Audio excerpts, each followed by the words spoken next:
Okay. What's up, people? All you beautiful people out there in the dark. All the beautiful people out there seeing the last 60 seconds of Chicago Fire before SmackDown goes on the air. Hey, man. That's some quality program. Yeah, I can't even say that with a straight face. And I watch wrestling. Right? Hey man, people like it, that's fine. I don't really judge people for what they like as TV. True, but like, there are some shows where it's like, my God. Like, I'm about to offend, our massive audience of white women. But if you watch Grey's Anatomy, I got friends who like it. are they white women? Yes. Okay, my point has been proven. But yeah, Zach says the indies were good. I'm glad you enjoyed it, Zach. Um, Yeah, guys, sorry about the delay. They had some inclement weather cause some issues, so we're going to premiere it tomorrow because it's such a big episode. It's got to premiere. yeah, it genuinely is all good. But yeah, Pierre says we finally found out the third inning. We sure did. And it's run by a wrestling. Oh god. I am going to have so much fun with JBL. I hope everyone Yeah, knows this. it's run by wrestling. God. So, what the really funny thing is, Uh-huh. it wasn't my idea. Mm-hmm. Lone Star American Pro Wrestling was not my idea. Yeah, you're just like, okay, to get this out of the way. Well, because This I is don't. his fault. No, it's not. It's not even like it's your fault thing because it's only been like an hour since the show went off the air, and everyone is like, "Oh my god, this is gonna be great."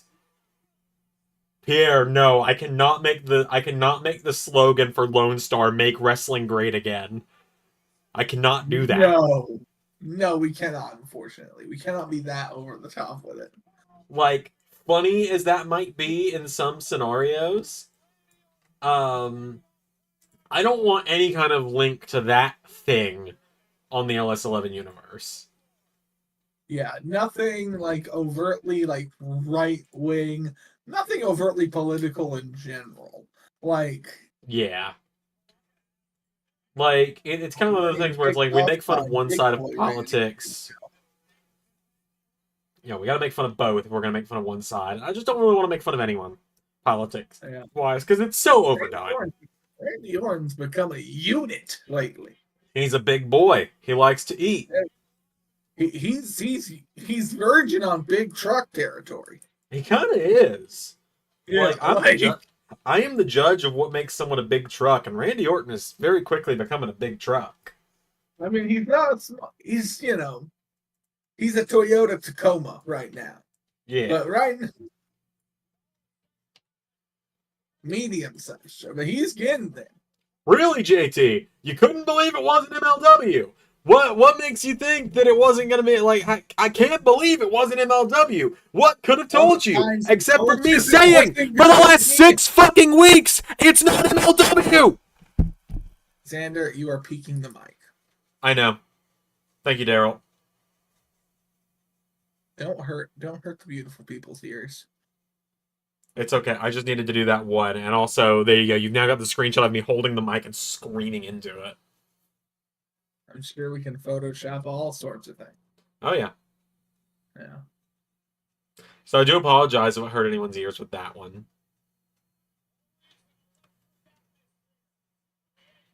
Do apologize for that. I do think it's very funny that you're apparently the biggest draw on Wrestle Luigi because, like, when you get put in the thumbnails, oh, people are here for it. Pierce and Xander really peaked the mic. Happy. Yeah, my bad. Well, I'm guys. happy the people are happy to see me. I'm always happy to see the people. Or maybe it's just like, you need someone to bounce off of. You need someone here to make conversation with you. You need someone here to slowly drive you mad because that's the whole show. Guys, this is a slow. Have you ever seen the Shawshank Redemption? And he's slowly taking a spoon and digging it into wall and does it over 20 years. That's me with Xander's sanity. But anyway, Hey, this is year 10 of being friends, so we're halfway the there. Joe Hendry poster is over the hole at this point, so no one notices. I just You thought I tried to pull reverse psychology on you. It's not your fault. Despite the fact, like I multiple times said, I promise you I'm not lying to you. we don't do reverse psychology. Often. Occasionally I do. Like we've never like said to someone outright, "Hey, this isn't happening," when it is. Well, Ryback showing up in Los Angeles wrestling, but that's about it. Okay, that's an entirely you thing. Do not try to loop me in with the Ryback right now. I love that you're in on the Ryback joke. What, the Ryback joke? Right, I'm glad that you're in on calling him the Ryback. What's so weird about calling him the Ryback? Nothing, because that's his name. He is the Ryback. That's his name. I do not understand what you're referring to at all. I am talking about the wrestler, the Ryback. Who will be in action at the SummerSlam 2015. That's improper game. It's just SummerSlam 2015. You have to get everything else right, Xander, else the joke doesn't work. Oh, are we finally doing it? Oh shit, are we finally doing it?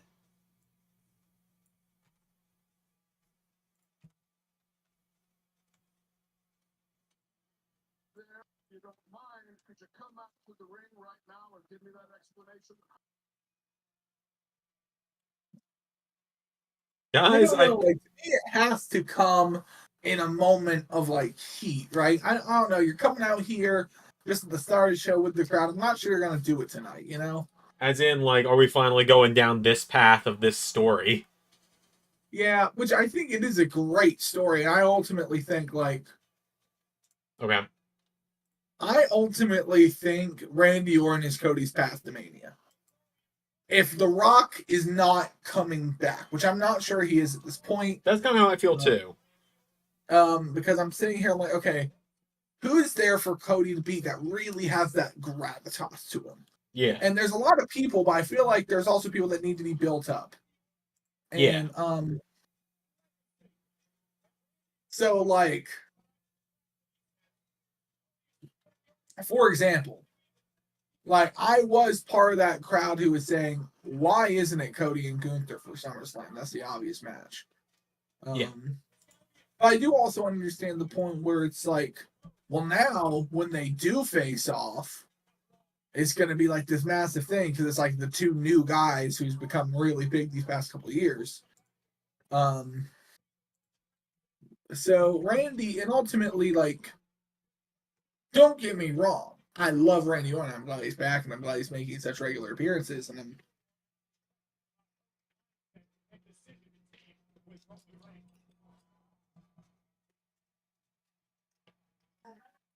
But is he going to keep performing at the main event level for like the remainder, like, you know?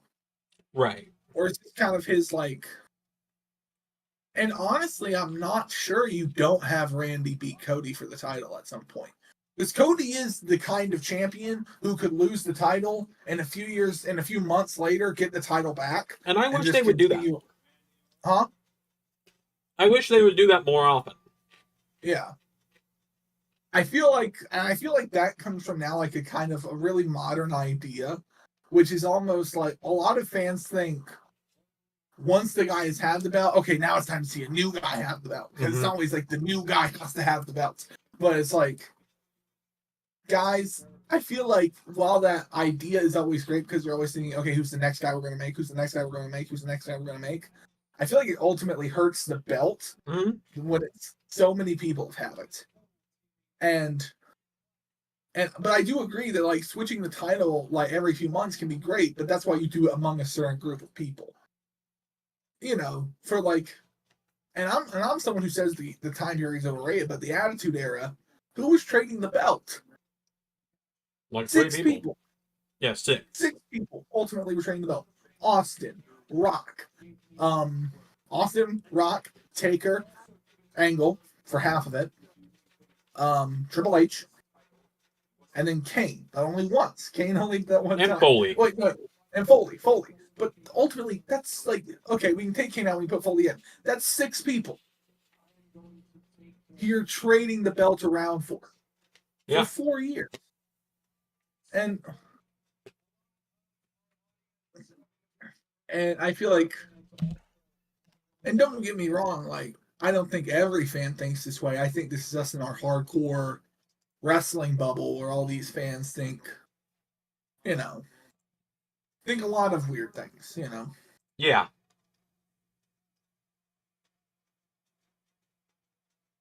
I know people who still call Cody a traitor. Like,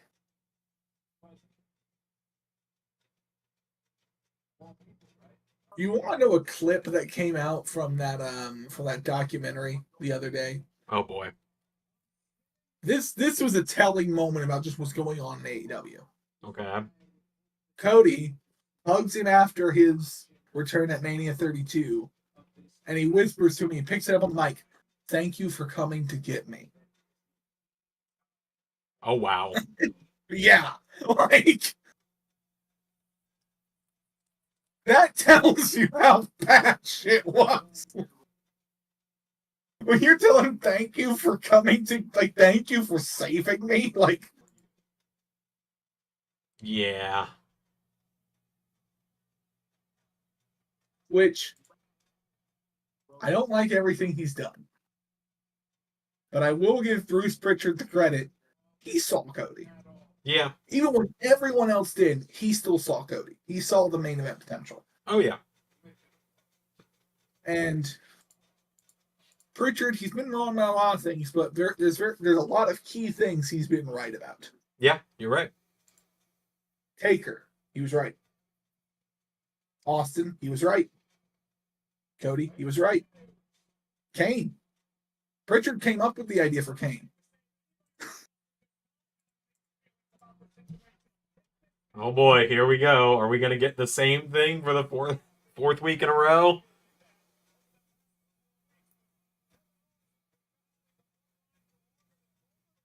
Let's see. Pierre says there's nothing wrong with the TV title or at least short title changes. For example, Jay winning the IC title. I don't think it's long before he drops it to Bronson Reed or Dominic Mysterio. And then in response to your thing with Cody, oh, that's not a good look. Yeah. Oh, for fuck's sake!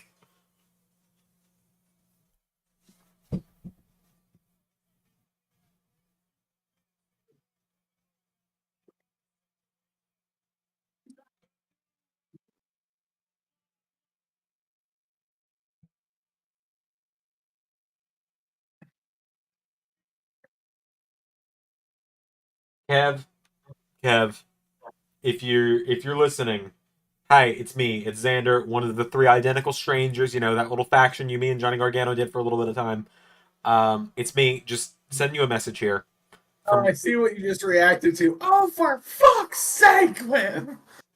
Kev, if you're gonna re-sign with WWE, which deep down I hope you do, because I don't watch AEW and I would be sad to not see you anymore. Have Like, it put yeah, in you're the like, I don't watch AEW, and before you say anything, I'm not going to start again. So that's already off the table. So, right. like, So Kev, can I call you Kev? Big Kev, even no, okay, Big O, okay, Mister Mr. Oates. Okay, got it, Mr. Oates. Mr. Owens. If you are going to re-sign this year, which I hope you do, have it put in your contract in an ironclad clause that you do not have to deal with the bloodline for the remainder of that contract. Because I know I'm fucking sick of you feuding with them, and I think you are sick of you feuding with them. I wish Kevin would blow up the same way Kevin blew up on the 6 in our series. Like, I love this. 4 years I've been dealing with you and dealing with you and dealing with you. Every second I turn around, there's another one of you. Like, just like,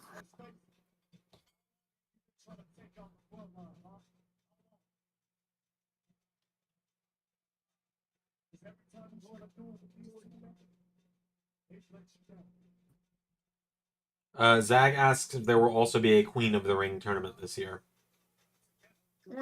No. Unfortunately not, because I don't have the time nor the rest.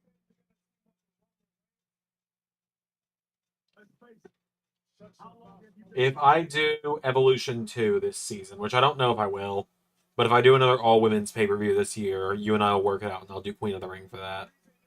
All right. Like I said, I don't know if I'm going to do that as a pay-per-view. Don't quote me on it. I did it last year because I had a lot of cool ideas for it. So the reason they're gonna team up with Roman Reigns. Shut your mouth, Oklahoma.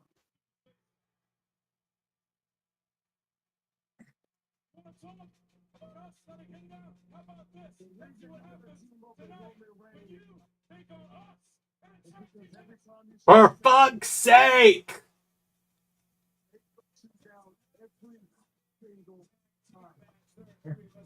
Oh!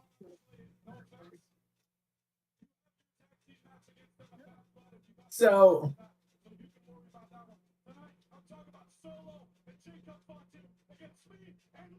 thank you for saying that, Kevin. Thank you, Kevin.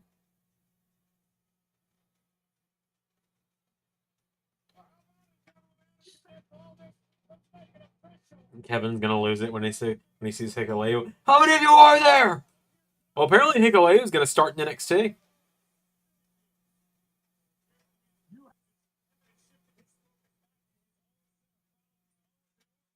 Which, I don't know much about Hikuleo. I've only seen like maybe 2 matches of his ever. But if Tongaloa can go straight to main roster, but Hikuleo's got to go to NXT. Ray, what do I need to know about Hikuleo? Hikuleo has a lot more potential, therefore they're taking more time with him. I literally think that because Hikuleo is actually somewhat of a talent. He's not bad. Okay. So I trust. So I think literally, like the thought is, well, he actually might be worth something. Tongaloa, it's a lost cause already. Might as well just stick him out there and get out of him what we can. Like, yeah.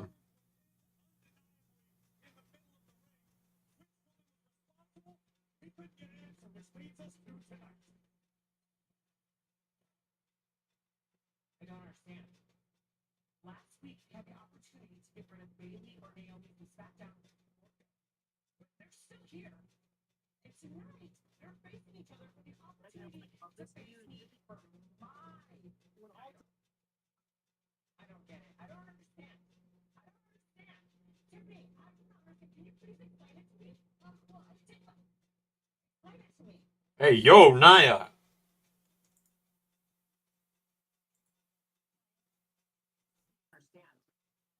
Last week, we had the opportunity to get rid of Bailey or Naomi from SmackDown or here. But they're still. And tonight, each other for the opportunity to meet for my. I don't get it. I don't understand. I don't understand. Oh, man. Me.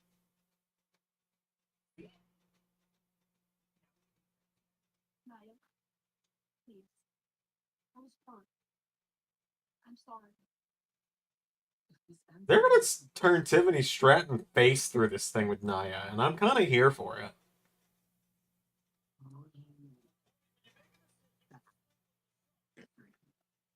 Oh, Pierre gives me another bit of information about Hikuleo that might help me. mm-hmm. He's also tall.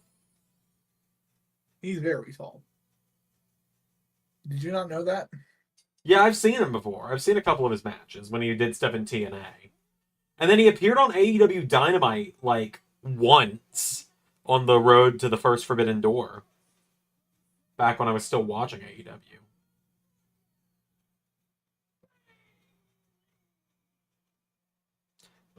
I'm not going to do that, JT. I'm guessing this is going to be this is going to end up somehow a triple threat.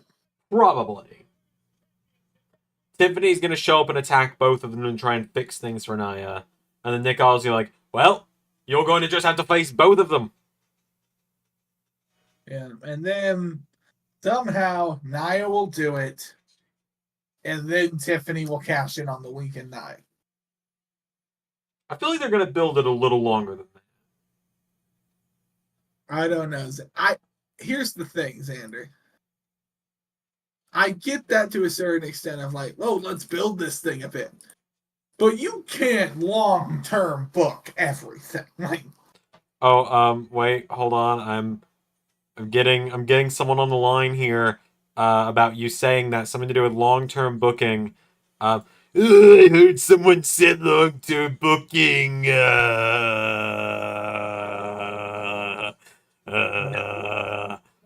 say I can't long-term book everything? Is that what you're saying to me right now? I'm saying it makes things kind of stale for long periods of time. You just don't understand because you don't have the same mind for wrestling that me and my illegitimate son Xander have. If it's not being stretched out to the length of a Shakespearean novel, it's not long enough. Did you see Cody's story? Okay, well, first of all, Shakespeare wrote plays, not novels. Second of all, I saw Cody's story. It was a great story that fell into your lap. Okay, listen here. You booked him falsely for 5 years. He went away, booked himself right, came back a main eventer, and you just held him for a year so you could build him up to win the title. So you basically did 14 years of nothings. You just don't understand the long-term genius of it. This was all a long-term plan. He built that pisshead company, and it's a pisshead company. We're gonna buy it just to fire Billy again one day. But you just don't understand, and I don't want to be on a call with someone who doesn't understand. Because He hung up. He hung up. He's gone.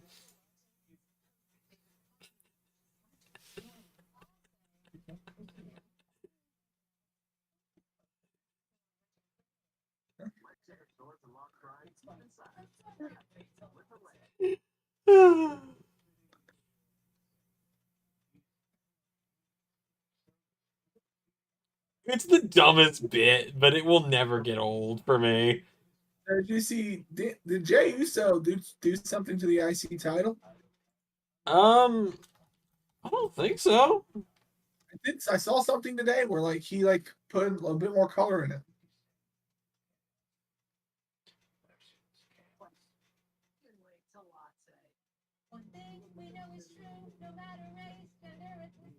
No, Peter, he said his illegitimate, not his illegitimate son.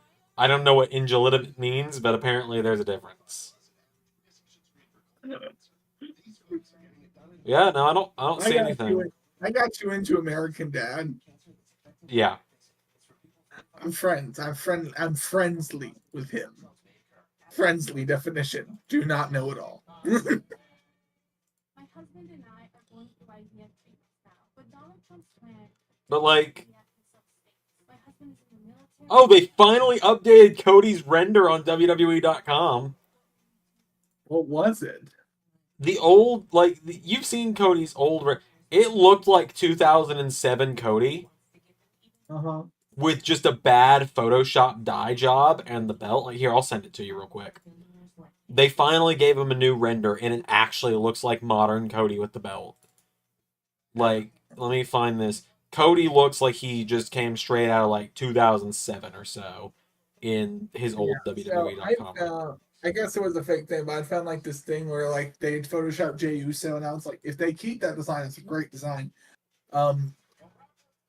Where essentially, you know, they took all the black globes on the belt. Oh, and made them blue, right? Yeah, and colored them in like bright blue. But yeah, I just sent you it. That's Cody's old render, and then I'm sending you what his new one looks like. Okay.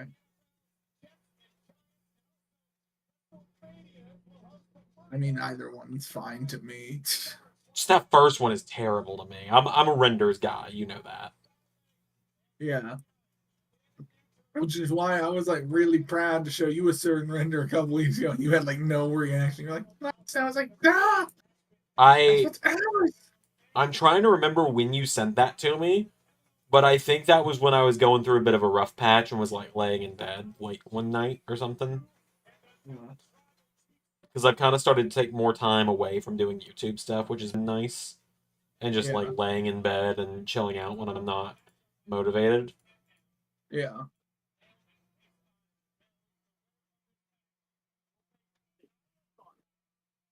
I like how they're like the biggest party of the summer in New Jersey. Oh, great, New Jersey.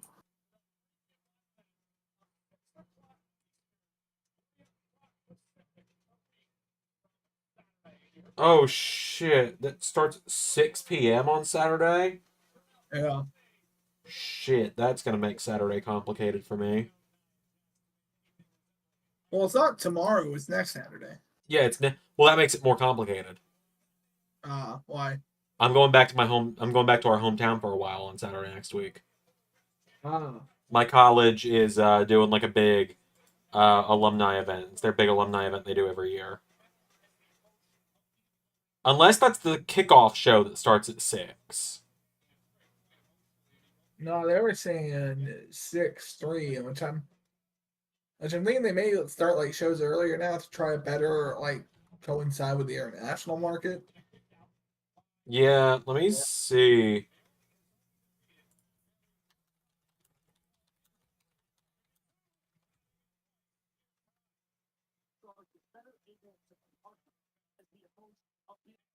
Let's see. Yeah, it says it starts at 6. Shit, that's gonna be tough. So that means Alex and I need to essentially. We're not gonna have like any time. We're gonna have to be on the road at like 3. Because the event Yeah. we're going to starts at 11. That's gonna be tough. We'll figure it out, but it's gonna be tough. Because I would just cancel our trip and just not go to the event at my old college, but like I've got friends making just as long a drives as I'm making to see me. Yeah.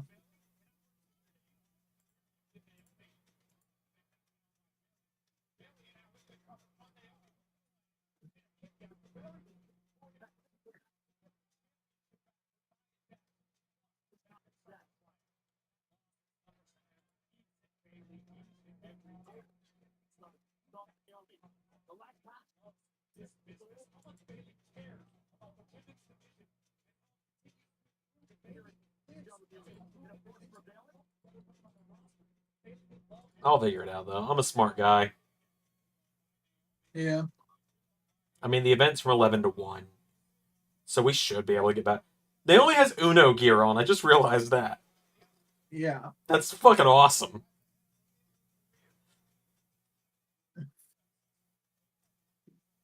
I actually love that. Oh, I get it. She's got Uno gear on while she faces her friend because Uno is a game that ends friendships. I hope none of the indie assholes take something from this. Wait, what? Like, okay, now I'm imagining some guy on a local indie or a PWG, right? Yeah. Let's say the ref makes a call, something like they pull out a reverse Uno card. Some YouTuber did that at like a celebrity soccer game or football soccer game a few months ago. No, I'm talking about in the context of a wrestling match. I think it'd be hilarious, personally. I know you do, but no. Like outrage is like, I know you, with your primitive mindset, would find that quite amusing, Xander. But me, a wrestling connoisseur of the finer things in wrestling. No, but someone who likes something that isn't at least makes an attempt to come off as legitimate. Don't know, like I love things that are like fantastical in wrestling. I love them, but they have to have some sort of even eternal logic. Since like hence why I don't like things like Chuck Taylor and the freaking hand grenade, or like something like a reverse Uno card, because I'm like that has no established logic. Like, Yeah, for those that don't know, Ray hates Chuck Taylor with a burning fucking passion. oh, I fucking hate him. Like, Ray does not. Frick. Ray does not ever go like. Ray and I are both the kind of people where, like, if someone gets injured, even when we don't like them, we don't say anything. I told Ray Chuck Taylor had to retire, and Ray was like, okay. Like, Yeah. I knew that it was like it felt like even Squidward misses you. Woo!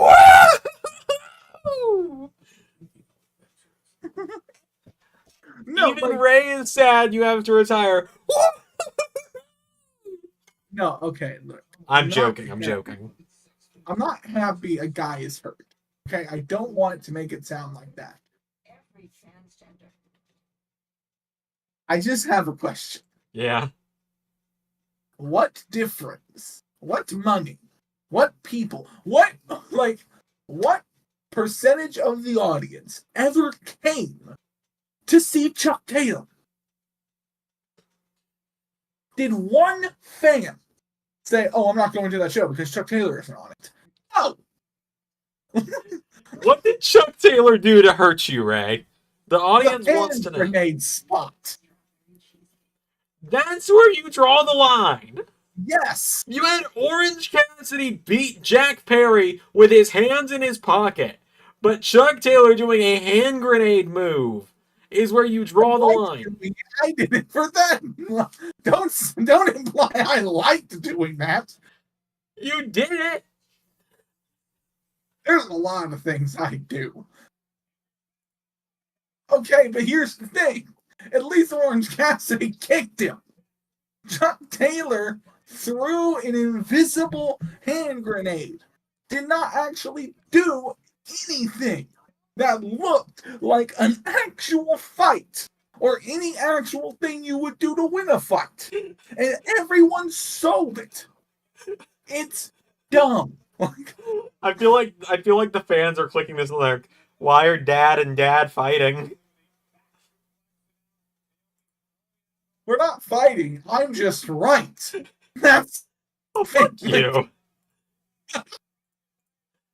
We're not fighting. I'm just right. That's just rude.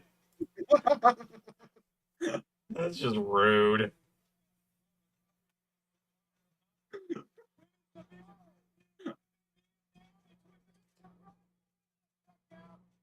I love how you slowly see more and more advertisements start creeping in on the show. Yeah. Morgan and Morgan and Wendy's now both on the replay screen. Yeah, no, I'm like, you start seeing it slowly more and more. It's going to be like a slow hand around the throat. And like, just... No, right, you don't get it. Apparently, according to Pierre, it did explode. We just didn't see it. No.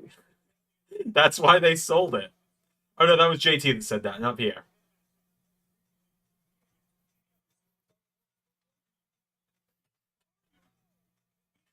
Ray's slow descent into madness about this is making my fucking day.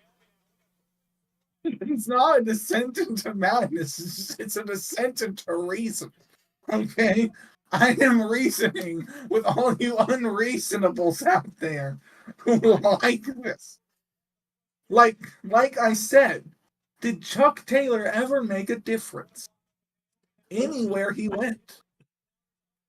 No. At least Orange Cassidy, for everything I have to say about him, at least he made a difference places. Like, for better or worse, that's up to you. This is Ray's villain arc. Okay, if you're about to hate me because of Chuck Taylor, I welcome that, because you're not someone who I want to like. I want to be liked by. Oh my god. All right, bring in a non-wrestling fan and see who. Okay, if Alex could walk in right now and you show her the Chuck Taylor spot, what would she think? I don't know. Exactly, which means no one will care. Like, to me, like, okay, literally, there's one person who I hate more than Chuck Taylor. Okay. Well, no, there's a few people who I hate more than Chuck Taylor. There's one I actually I'll actually say his name. The other people I hate for like moral and personal reasons. Okay. And that is well, no, this guy I hate for moral and personal reasons too. Never mind. Do you want to know who I was thinking of? Oh. Joey Ryan. Well, there's a lot of reasons to hate him. There's a ton of reasons to hate him, but I hated him before all of them came out. Yeah. Alex is in the middle of a very intense game of Sea of Thieves right now, guys. I can't just pull her away from that right now. She quite literally is the one that steers the fucking pirate ship, so she can't exactly just leave right now.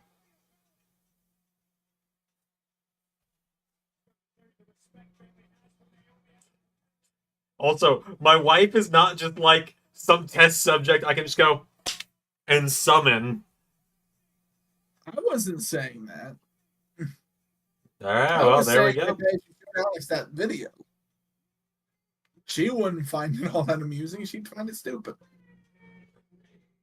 Given how she feels about Danhausen, yeah, she probably would find it stupid. Well, here's the thing. At least Danhouse has eternal logic. That's why I actually like Danhouse. So now okay. Here's the thing. Danhausen is a perfect example of how to do this kind of gimmick right. Okay. Because everything in Danhausen's like repertoire has an actual explanation. Oh, come on. So you did Bailey and Naomi pinning her last week, only for Bailey just to win this week. Sounds about right. Well, guys, we just need to. Well, guys, I was looking over. We need to fill 15 minutes next week, so we're going to have Bailey and Naomi both pin her this week so they can have a 15-minute match next week.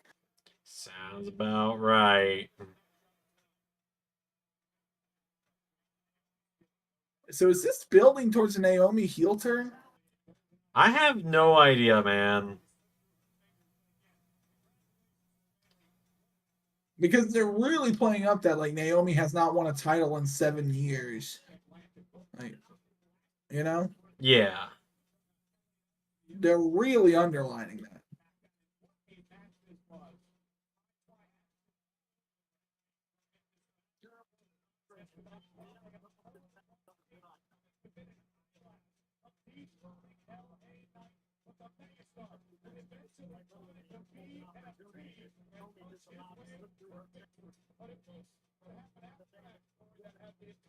What I'm very excited about with the Trios tournament, just because we talked about Danhausen just now, that made me think about it.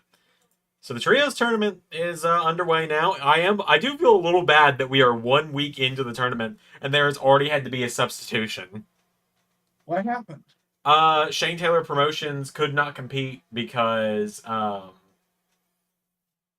there was no Sheldon Jean on Community Creations.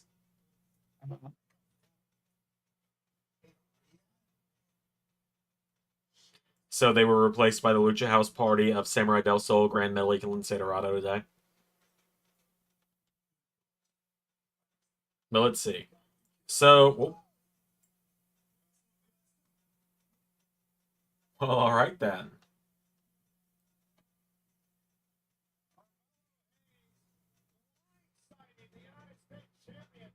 I have really enjoyed Carmelo and Andrade's just essentially dick swinging contest they've been doing for a while now. Yeah. JT says I should have replaced Sheldon Jean with Keith Lee. Well, the issue there is Keith Lee's not my guy to just substitute in anymore.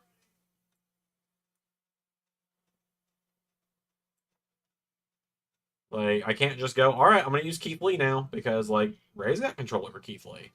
Anyone that was in AEW that we put in TNA for a while, that unless Ray gave me specific permission, like, yep, they're yours. Like Brian Cage, Big Bill, and other, like, undercard guys like Arya Davari and people like that Ray was just never going to use. I don't have a say over them anymore. They're back in Ray's control. Now everyone's commenting, where's Keith Lee? You should bring back Keith Lee. It's been like 2 weeks. They got to be patient.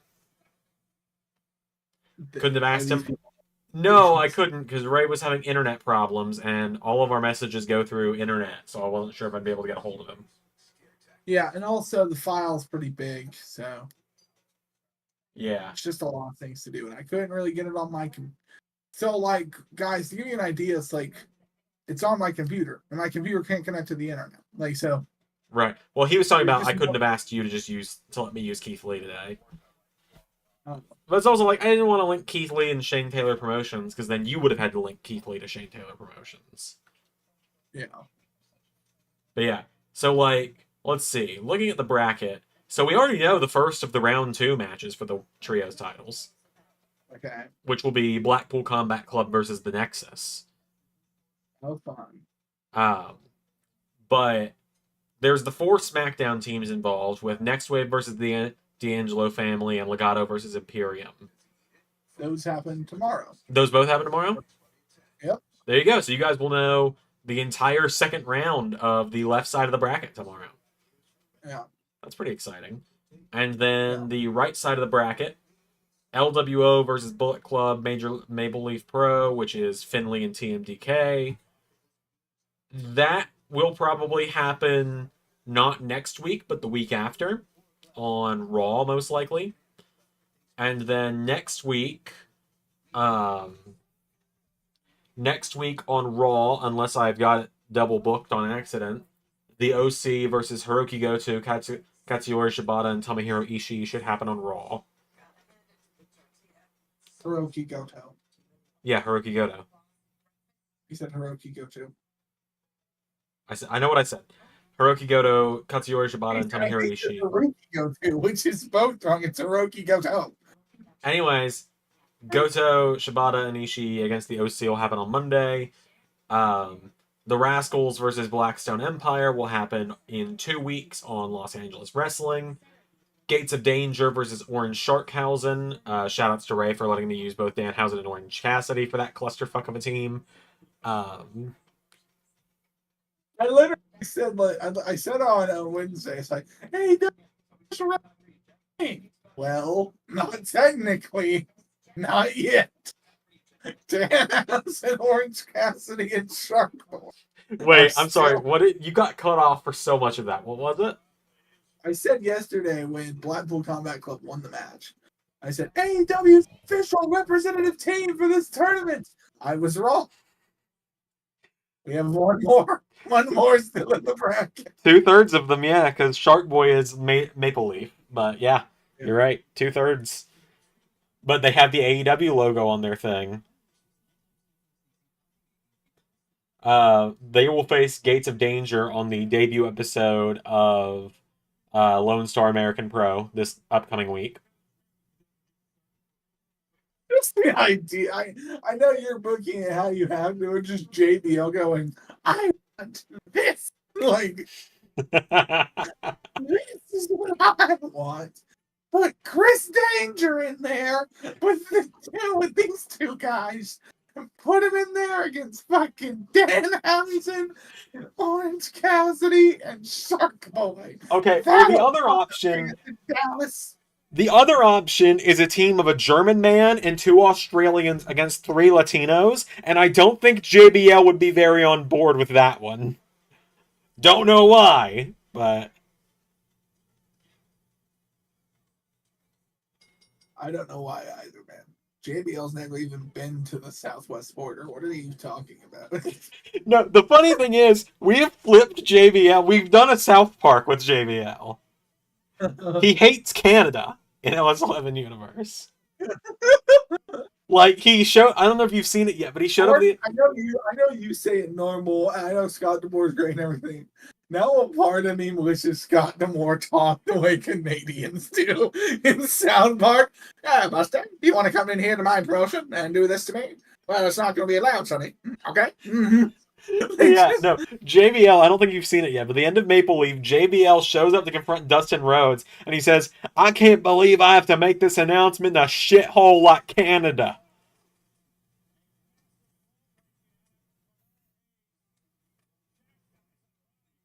Your label is a dumbass moose.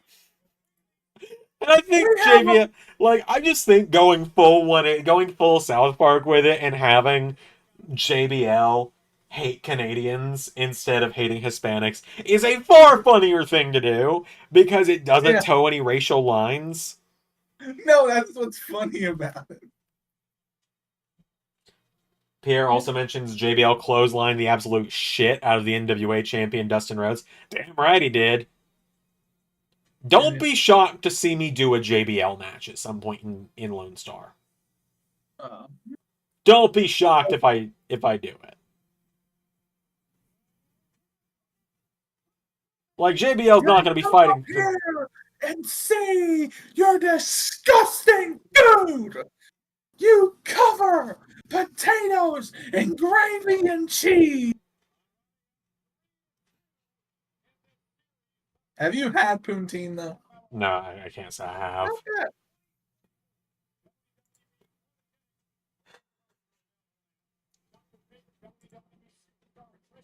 Ah, yeah, maple fever, do you?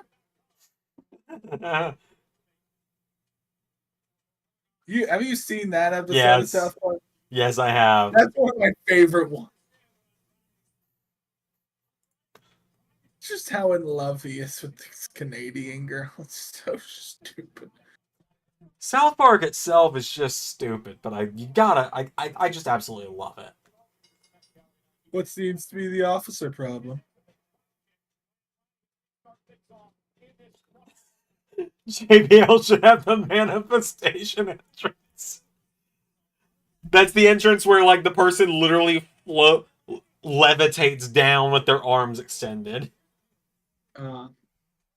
Xander dipped butter sticks in mayo and eat it raw. I will vomit on stream if I do that, and you sick freaks would be into it.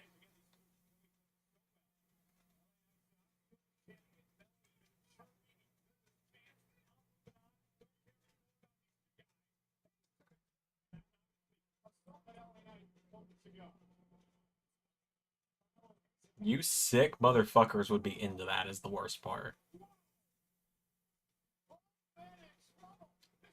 So yeah, I got 2 more matches for SummerSlam 2015 done today. So I'm getting there.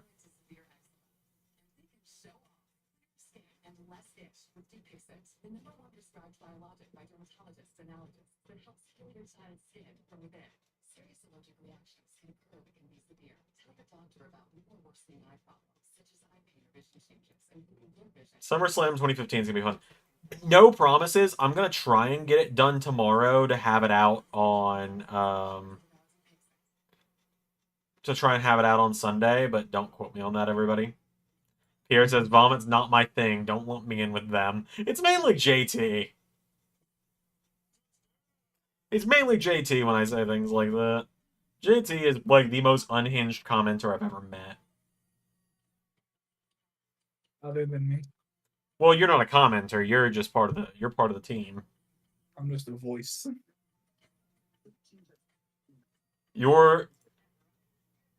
I would say you're the devil on the shoulder, I'm the angel on the shoulder, but I'm not. I know good and well I'm not the angel on anyone's shoulder. Mind you, here's the thing. When we're talking about wrestling and everything, I'll get unhinged with it. But, like, here's the thing. I do it in a place I think of, like, heightened comedy where any wrestler who I speak bad about, other than Chuck Taylor, who I wouldn't give a shit if he saw that clip. In fact, I want him to. In fact, tweet it to him, guys. Oh, no. Anyway, don't lump me in with that. I'm not with Chucky T, Mr. Taylor, Chuck. If you see this, I'm not associated with his thoughts on you. I think you're fine. I don't have an issue with you. Oh, I won't say that. That's fucked up. I won't say that. Anyway, but here's the thing. I find that whenever like we have like a problem, like comment or an internal issue, I'm often the more reasonable. Like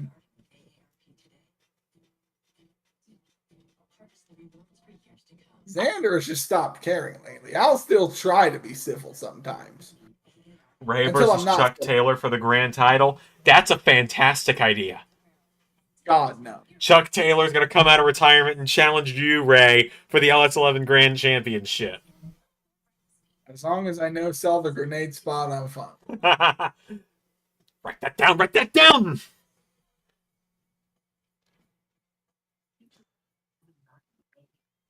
Oh my god. But yeah, what was I gonna say?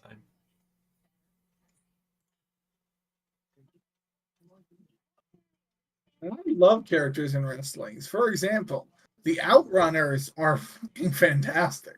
Like, The Outrunners, look, and they're so young. yeah, They're so young, Ray. They're the youngest men around. yeah. Also, I just love their names.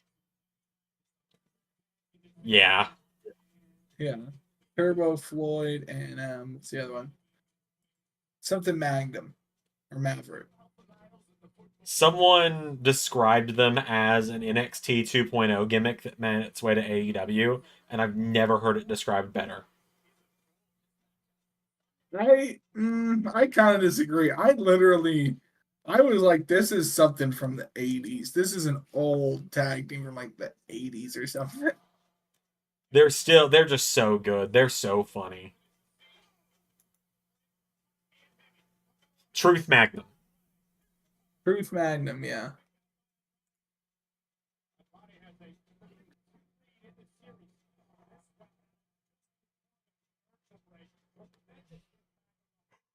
Excuse me. Yeah, I like the Outrunners a lot as well. I think they're really good, really funny.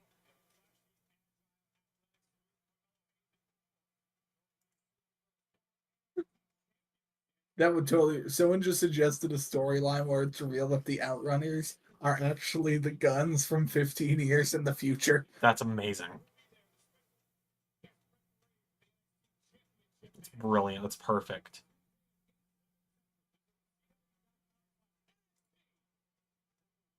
And I know you're wondering, Ray, if you love the Outrunners, why haven't they appeared anywhere in else living universe yet? Stay tuned, motherfuckers. I wasn't gonna ask you. Like in the back of my mind, I was thinking it, but I was also like, I'm not gonna ask him about it because I don't want to accidentally like push you into having to do it. No. There's a plan. Cool. Perfect. They will appear. They're on my roster in the game. Nice. Yeah. But yeah, I feel like one thing I've gotten pretty good about lately is not accidentally being like, so Ray, you're doing this, right? On stream and then just accidentally ruining something. Yeah, it's like, well, I was going to announce that in a week, but sure, I'm doing that. Yeah. I've gotten better about not doing that anymore. Yeah. That's why I don't tell you as many things. And then you react with, well, I didn't know this was happening. And then I'm like, yes, I don't tell you when things are happening anymore because you tend to ruin them on stream. Look, man, I was drop dead exhausted last night when I accidentally said Lone Star and then had to play it off like I was talking about the fucking beer company.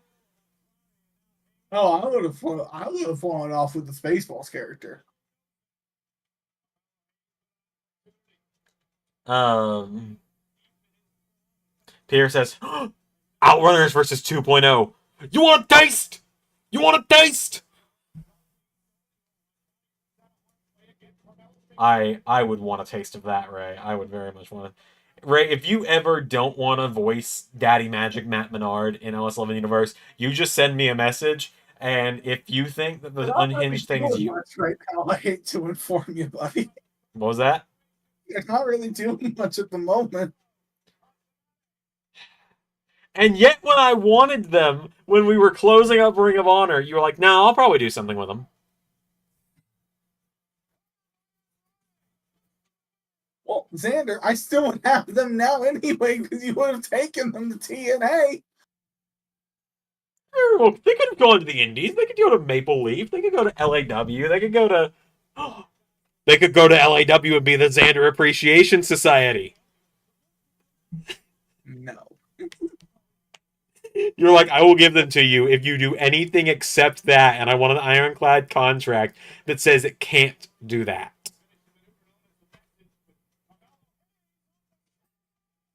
I wish we kind of still had the string art set where I could put clips in because right now I'm just thinking about the clip of Consuela. Just no.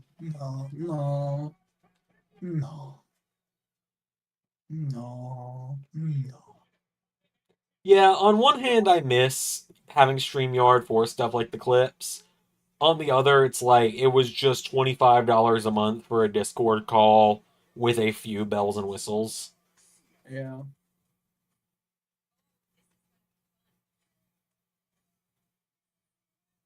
And I feel like you agree with me on that.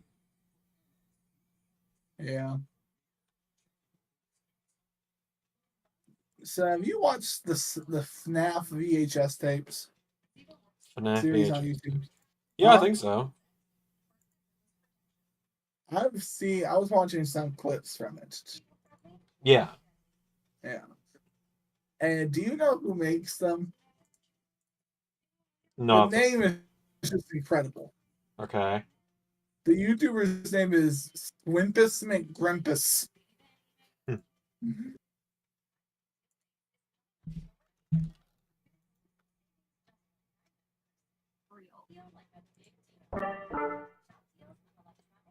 What's that? Do I sound weird suddenly?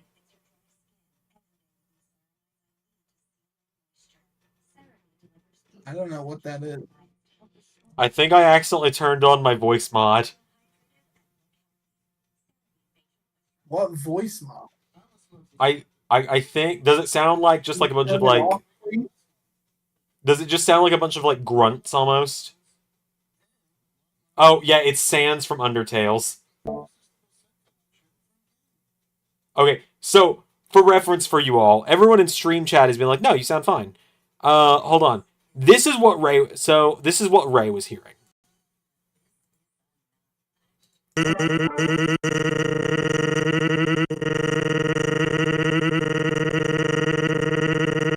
Because I accidentally turned on my Sans voice mod. I was using that the other day when I was playing a game with Alex and my roommate to mess with them. Okay. Because I forget that there's a hotkey to turn on my voice mod. And I need to turn that keybind off, specifically the voice mod on and off, because that's going to end poorly for me otherwise.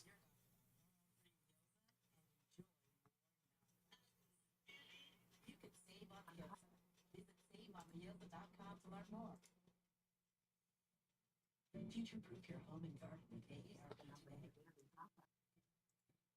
Harvest the rewards for years to come. That's why the younger you are, the more you need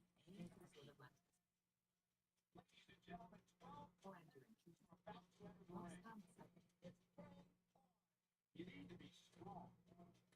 May the best warrior win.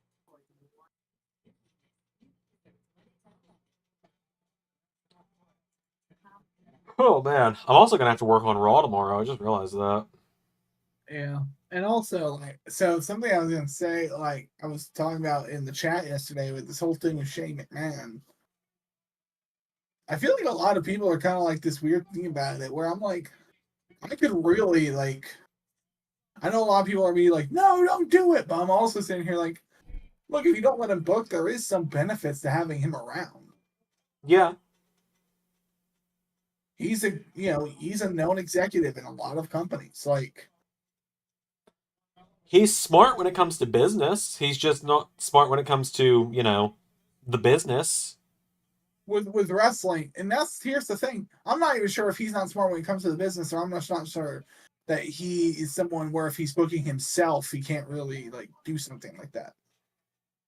Yeah, and it could be that.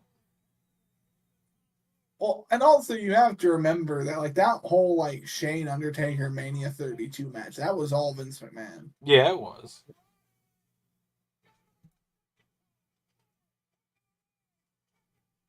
In the documentary I just watched, they try to play it off like people were into that. The WrestleMania 32 match? Yeah. We were at the time. No, we weren't. I was. You were stupid. Fucking rude. I'm kidding, Zach. You know I'm kidding with you. I know. But rude?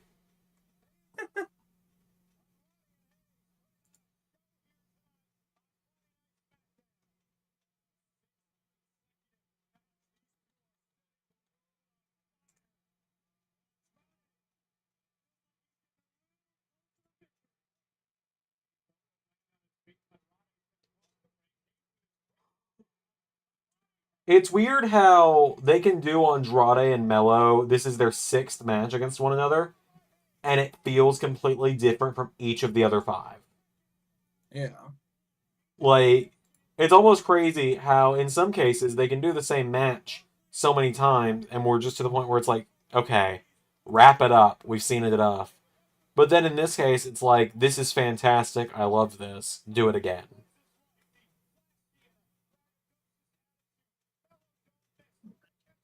Well, also to be fair, they like yes, this is their sixth match, but this also they've only been feuding for a few months. Yeah, and also a big part of it as well is, yes, this is their sixth match, but it's their sixth match in like 3 months. And also, they're not happening week to week to week. Yeah. There's usually like 2 to 3 weeks between each one, and time for a story reason to build for why they are doing it. Well, also they try to make every match like feel different. Whereas like there's a lot of people where like you'll get tired of the match because they have a very similar match over and over and over again. Yeah. Which, like, to be fair, there's times like where you need to have very similar matches to one another, but like you change it in some very key ways, and like and with a thing like Andrade and Carmelo, because they're happening so close together over a period of time, what you can do is like something where it's like, okay, the thing that beat someone in the second match is something they're going to reverse in the sixth. Yeah. My God, that thing they just did on the top was insane, by the way. Focus on.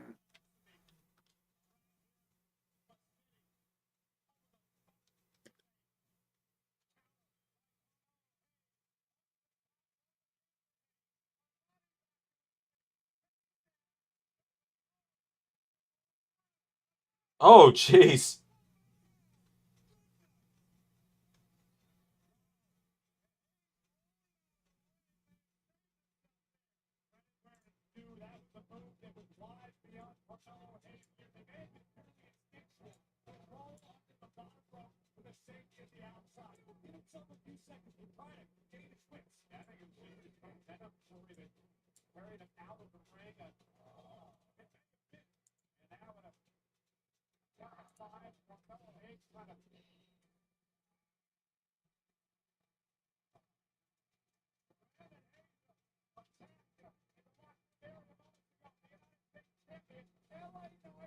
Oh, here we go.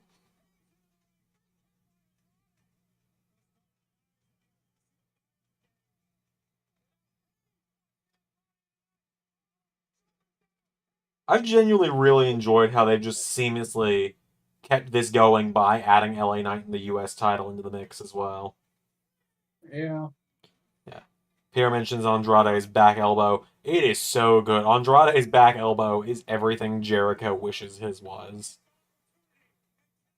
Yeah, well, Andrade actually follows through with it, so Yeah, pretty much. I think that's the big thing there is that Andrade follows through with it.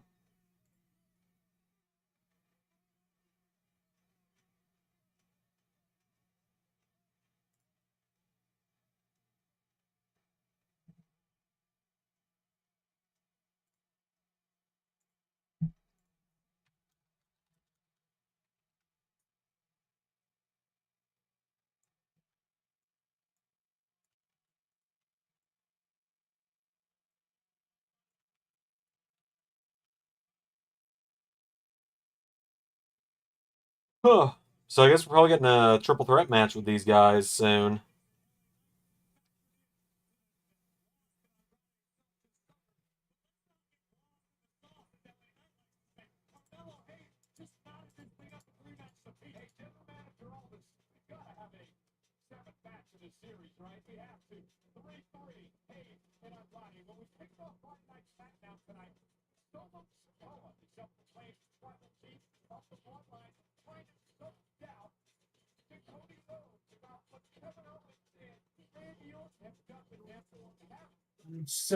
one time have I already told you about a cut Andrade storyline that I was gonna do on AEW? I cannot remember.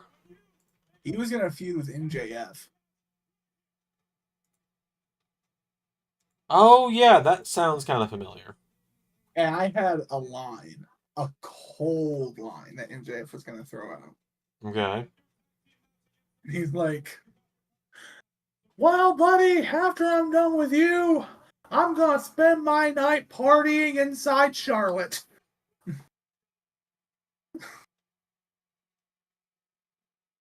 Yo! That's nasty.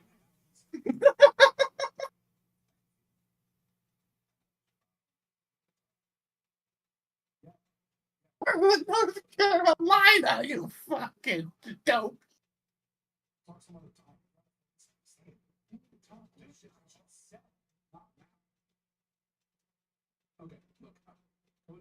Oh, Kevin, you're mad. Cody's got a new friend. Mm-hmm.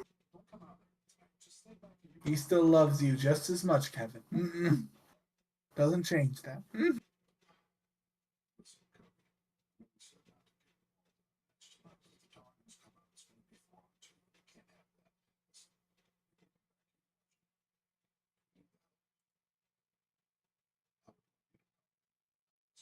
Everyone in chat is like, I mean, it sounds like something MJF would say. Exactly. That's the thing with MJF. Everyone was like, yeah, but MJF would say that if he was feuding with Andrade. Yeah.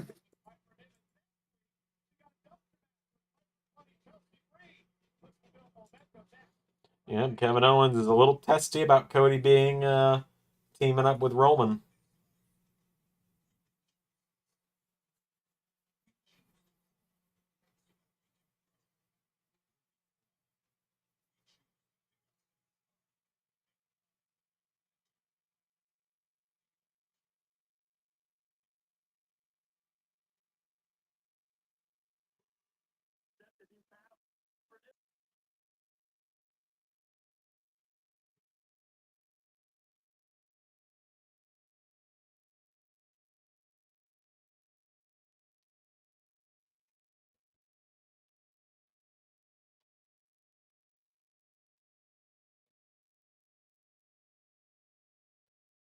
Ray, you once told me that Pedro Pascal is just a Hispanic Burt Reynolds, and I can never look at him the same anymore. Exactly. And I hate that fact. He looks just like him, though. You're out of line, but you're right. And I love Pedro Pascal. I'm not.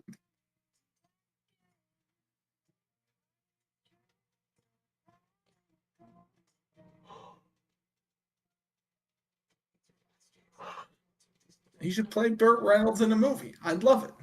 I don't know why I'm so tired. I literally have only been awake for a few hours. I fucking slept in today. So, I know this is a weird question. Have you seen the Weird Al Yankovic movie? The one with Daniel Radcliffe? Yeah. Not yet, no. You should watch it. I wanted to when it came out, but when it came out, I was just so busy. It's like, have you heard like what it is? It's essentially like the same thing as like the Bohemian Rhapsody movie and stuff like that, but about Weird Al's life, right? No, but they take a really interesting direction with it. Okay. Because what it is a parody of those movies, the same way Weird Al is a parody of the song. Oh, okay. Yeah. So a lot of the movie didn't happen, but because they're parodying what happens in all these other movies, it makes sense. Okay, I gotcha. So, for example, he has a whole romance with Madonna. Yeah. That didn't happen. I was gonna say, I didn't think that happened. There's like a whole scene of him strung out on drugs. I'm the weird one. I'm the weird one.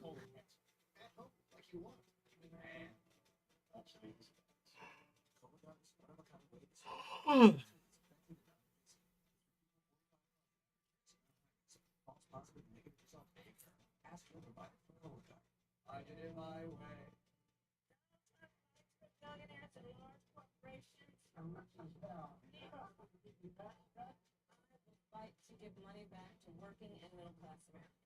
We will build an opportunity. I've really gotten into Sinatra lately. Uh, So you're finally. What's your favorite Sinatra song? It's the basic answer, but what is a man? What has he got? So I'm surprised you didn't react funny here when I told you the story about Jake the Snake the other day. Maybe I gotta tell over. Okay, I'm to give you guys what happened. So in the 80s, Jake the Snake was a big star in Mid-South Wrestling. Yeah. And well no, he moved on from Mid-South. He was now somewhere else. But anyway, so he was in a big spot at the time. He doesn't show up to one show. What the fuck? Where's Jake? Next day's another show. He doesn't show up again. They call him. It rings. It rings. It rings. It rings. Goes to voicemail. Start spreading the news. I'm leaving today. Well, I wanna be a part of it. New York, New York. Which is funny because at the time, WWE was more based in New York. At the time, they were actually based in New York.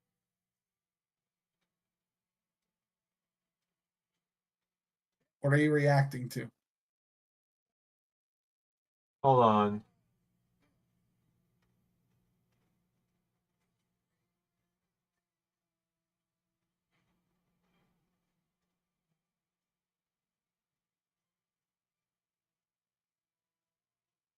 AJ Styles returns. I was processing the music they were playing because I thought they were playing Evil Ways for a second.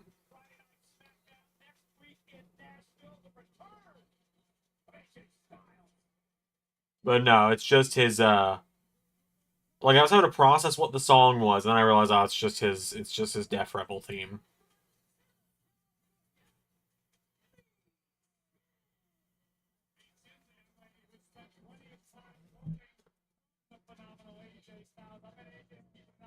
Yep, AJ's back next week.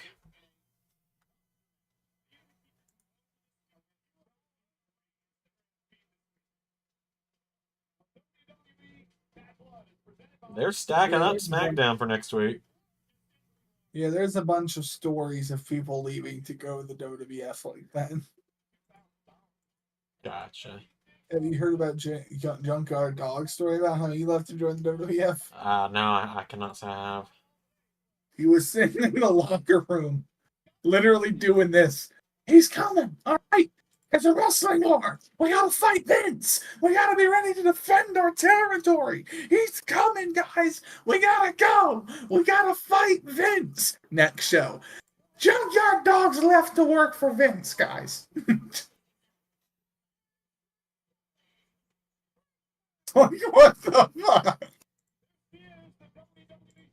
I will never accept saucy nugs as a thing. Yeah.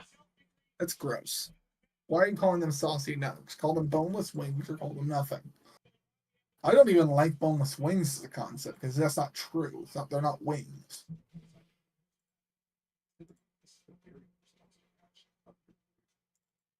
I'm surprised you don't have something to say about this standard. I just don't, man. I just got nothing. I got nothing in the tank with this one.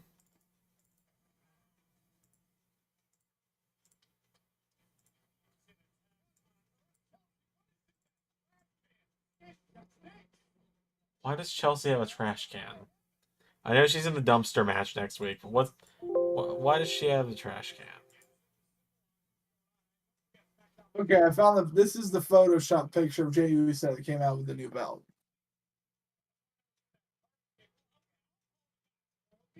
Oh yeah, that's been circulating for a while. I wish that was the belt. I don't like all the black. Too much black. Oh, shop before I get the car. Which one's No.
Sometimes I see these commercials for companies where they get like just such a big celebrity. I'm like, does this just company just have a big budget for this commercial, or is this celebrity just kind of getting to the point where they're desperate for work now?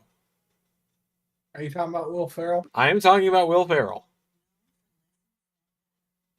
My dad, he brought that up the other day when we were watching a football game. He was like, "This is sad. Will, you're supposed to be in movies." Like, Will did a cameo in The Boys recently. Well, also, to be fair, they are fucking PayPal. So, Yeah. Speaking of PayPal, I hope everyone. I want to just let everyone know, for those that were invested in this, I won the auction on eBay last night. oh, fun. I didn't mean to, actually. I was like, I kind of hope someone outbids me because, Oh, yeah. Yeah, PayPal can afford it. Yeah. but yeah, I was kind of just like when I was on eBay, I was like, I kind of hope someone outbids me on this. I don't really need this thing, and so I just bid $1 over the maximum bid. And I was like, if I win, I win, I guess. And then like it was the final hour before the thing. I was like, this is normally when the last minute bid snipers show up. 10 minutes before it's over. Last minute bid snipers, where you at? 1 minute. Last minute bid snipers, where you at? A minute later. Congratulations, you won the bid. But I just looked at PayPal is worth $81.6 billion. Man, that doesn't shock me. Everyone I know uses PayPal. Yeah. There's a TikTok, I don't know his name. He sits around a table and talks different versions of himself, kind of like you. And like they're talking about banking apps. And he's like, "Yeah, I'll PayPal you. I don't have PayPal. I'll Zelle you. I don't have Zelle. You have Zelle. Everyone has Zelle. It's built into your bank." And then someone's like, "I have Cash App. Cash App." Oh, I know who you're talking about. Yeah, he's like, "Terry, what underground criminal enterprise have you gotten yourself into?" I know all about. Hey, I know all about him, pal. Okay. I can't remember. I actually like his videos. I find his stuff to be kind of like fun.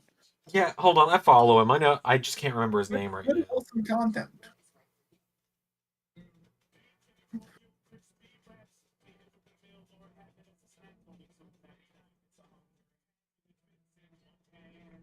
Let me see, because I know I follow him. What is his name?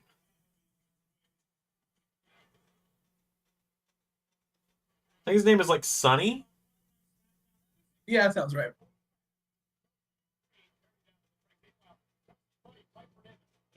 It's gonna be something super Italian, like Sonny or Johnny. Okay, apparently I don't follow him on here anymore. It might be on Instagram that I follow him. It's weird to think of how many people are named Michael who have no like Italian ancestry when Michael's an Italian name.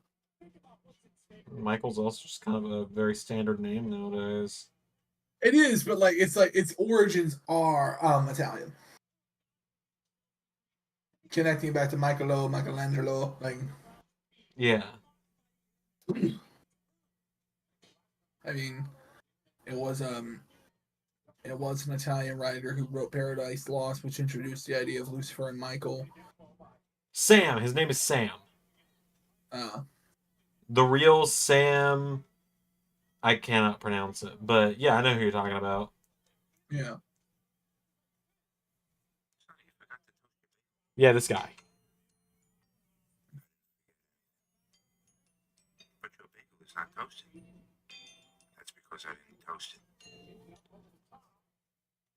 I also like how you described it to me as kind of like what you do, Xander, sitting around talking to yourself. I mean, yeah, you have the characters you sit around talking to yourself.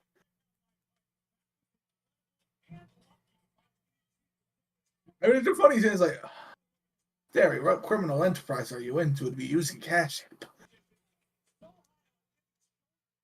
You'll call that. But, A little bit. hey, you use Cash App, so I use it with you, and that's about it. now I feel weird. I used to use it with other people as well, but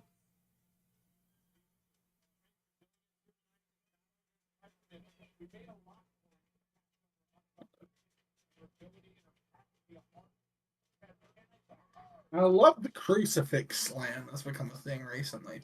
yeah. Looks cool. I mean, sure. Is it a bit illogical how it would work, like the Canadian Destroyer? Yes. But I accept that. See, I accept something if it looks cool. Like, the invisible hand grenade does not look cool. We're still on this, huh? I will always be on this. Or one of my favorite indie wrestlers right now, he's on like TikTok and stuff, is Jack Vaughn. Have you seen Jack? I've seen you some of his stuff. I love Jack Vaughn. Like, he has this video, I sent it to you at one point where it's like, when the indie wrestler's getting ready to do a dive and they throw him to the outside, and then everyone hears it at the same moment and comes running in to make a crowd to catch him. And then they all catch him and lay him down perfectly and roll around like they got hurt. Yeah.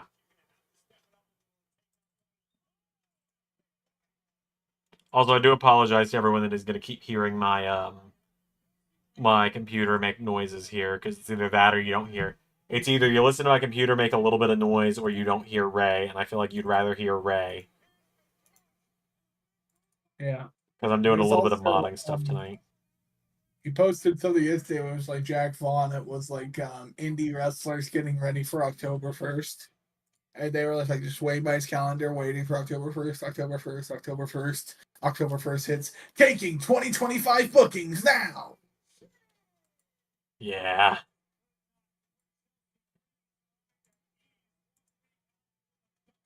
Oh, right into the gross trash. Oh, that's nasty.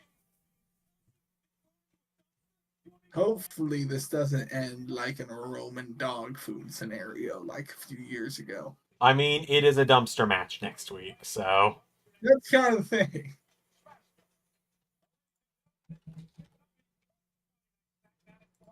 Like I was... So I was watching some old Mid-South Wrestling a couple weeks ago. Of course you were. There was a stipulation that was I wanted to see this match because it legitimately sounded amazing. So it was an old Jim Cornette match because I wanted to see it because you wanted what the stipulation was. Okay. The matches were Bill Watts and Junkyard Dog versus the Midnight Express. And if Bill Watts and Junkyard Dog win the matches, they're gonna put Jim Cornette in a diaper and give him a baby bottle. Okay. He got put in a diaper and he was put in a baby bottle. Or he was forced to wear his mother's dress. One of the two. Okay. I kind of love that as a punishment. I mean, that You just honestly... That makes me think of the, what do you call it? The bit in the 2K20 story mode, where the male character wrestles X-Pac on the indies in a crybaby match. Because that's an actual match that was done at one point. Yeah, it was X-Pac versus Razor, I think.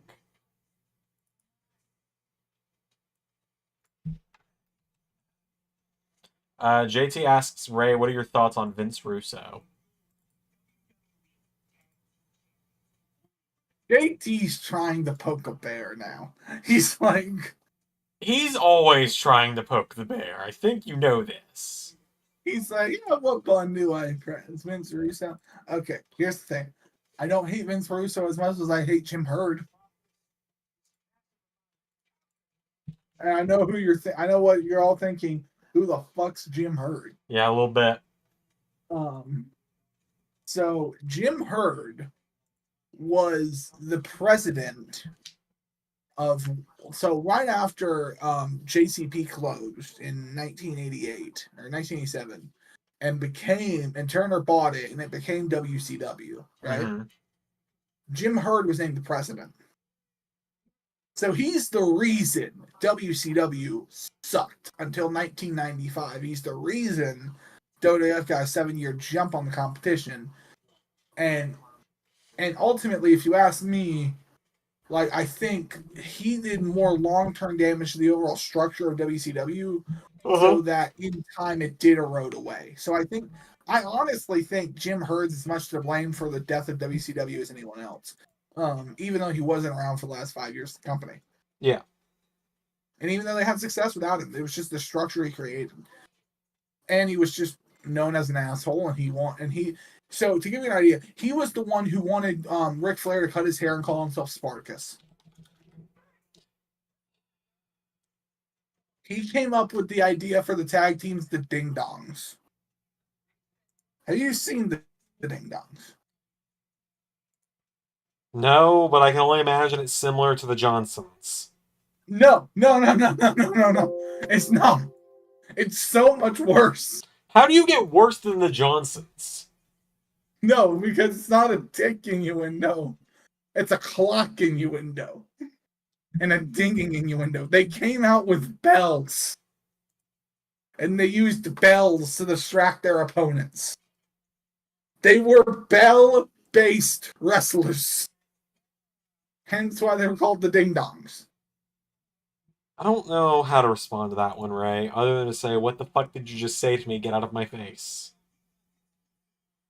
Or, Ray, you just told me my next LAW Tag Team Champions. No, you didn't. I actually hate that.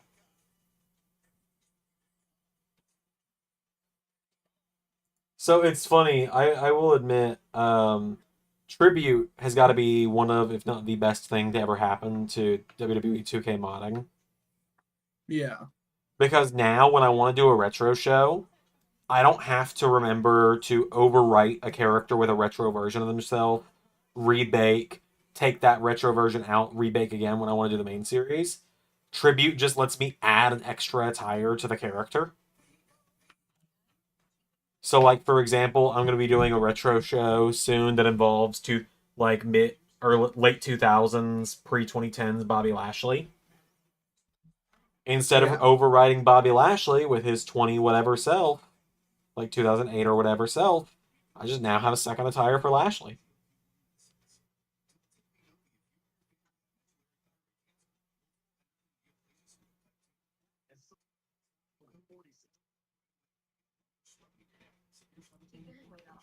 So I'm about to show you what one of the Ding Dongs looks like. Okay. I'm worried. It is one of the worst ring outfits of all time. I'm sure it is. So excited.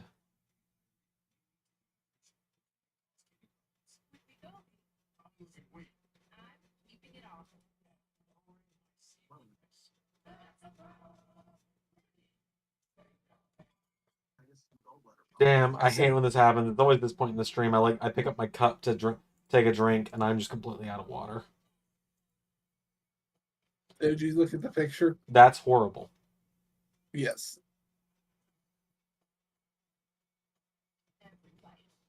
And they had a little bell in the middle in their corner. I hate that. It was different than the ring bell. I hate it. And they were confused why WWE was so far ahead for such a long time. I have no idea why, man. And I know what you're thinking. What was their ring name, right?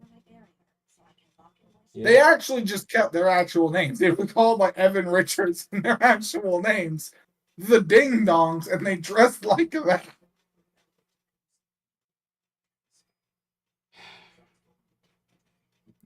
I don't know what I expected. You got that right. Yeah.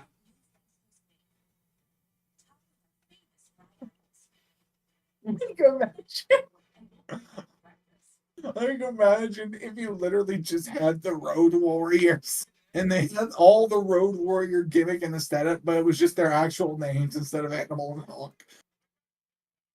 Okay, I'm gonna do something dangerous and leave you in charge of the stream for a minute. I'm gonna go run my trash downstairs and get some water because I am incredibly thirsty and it is getting uncomfortable at this point. All right, guys. He's leaving me alone with you. I'm gonna come back and hear you yelling like about how credit cards are a scam by the shadow government or something. Well, no, credit cards on our scam, Xander. Savings account on our scam. Evie, this is not an invitation. Okay, apparently it was an invitation. Oh, Evie's in the room. Hello, Evie. Evie, come on. I don't trust you. You're gonna tip over the trash can. Let's go. Oh, look at this. Do not loaf on the back of the couch. Let's go. Come on. Let's go. Come on.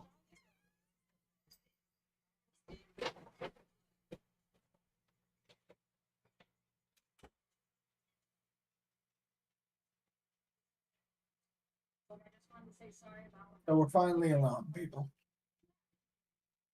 Yeah, but we both really wanted that match, and I just wanted to say, and I would be too. Yeah, well, you deserve this, and you know, you're gonna go on the bad blood and get the WWE championship back. It's all good. You know, it's back. All right, that's a deal. I love you. I love you.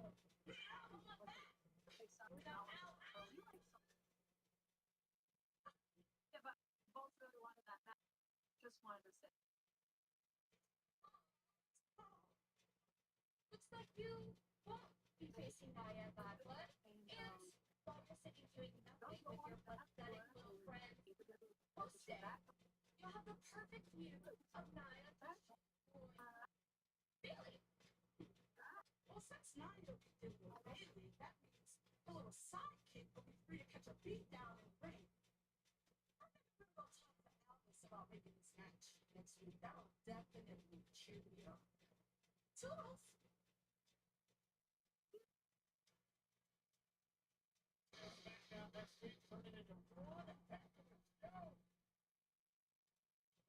It's time now for a main event.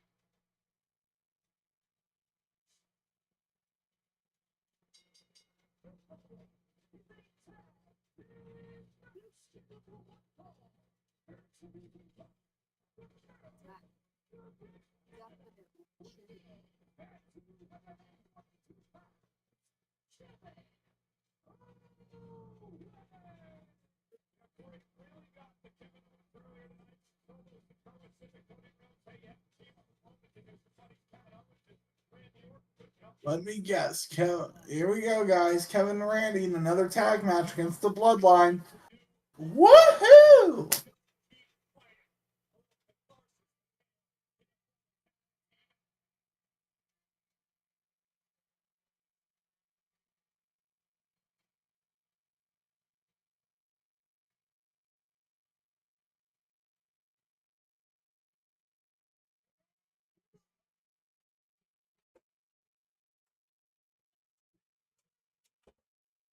I'm back.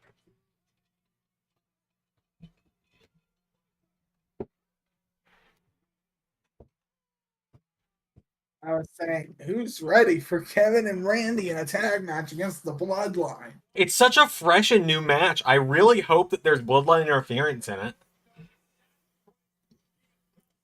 And I really hope Cody runs out at the end to save them. Me too, man. Also, hey Josh, good to see you.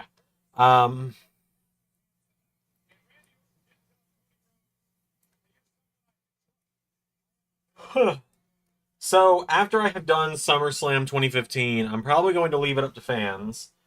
But I think now that regular TNA is done for, I think retro TNA is going to finally begin.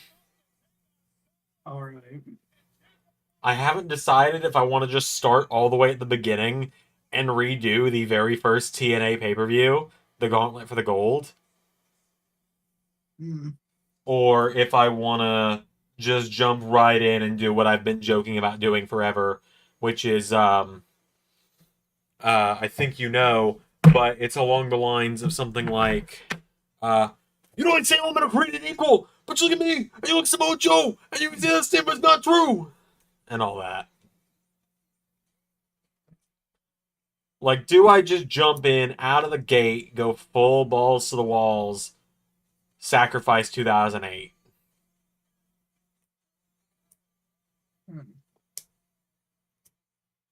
Or do I go back to the beginning? I don't know.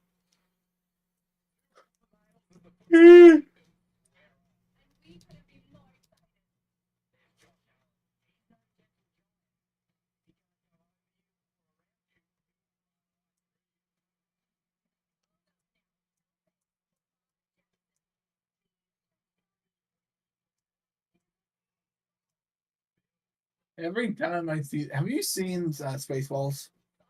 Have I seen what? Spaceballs. Yeah.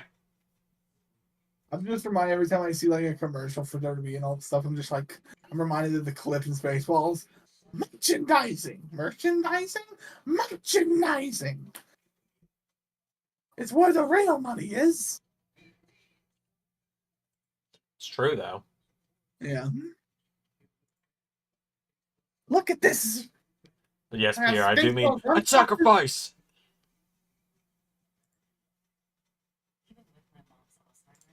It's always weird seeing the Irwins.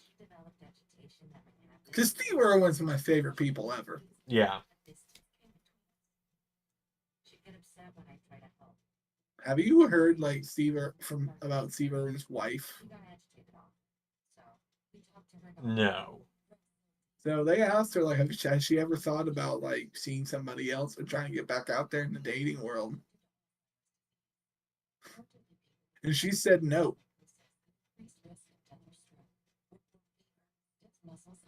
She said like, I've had my fairy tale. I knew like that man was like perfect in my eyes in every way.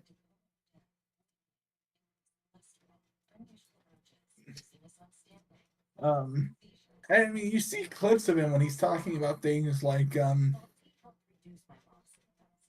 he's like, I don't care about money. I don't care about costs. I don't care about that. He's like, I want to save the world. I want to being animals. I want to feed people. I want to help. Like, I'm like, yeah, I probably would have a hard time moving past that either. Someone who's like literally just like so focused on their goal of helping. Yeah. R.I.P. Steve Irwin. R.I.P. Steve Irwin, indeed. You're an angel.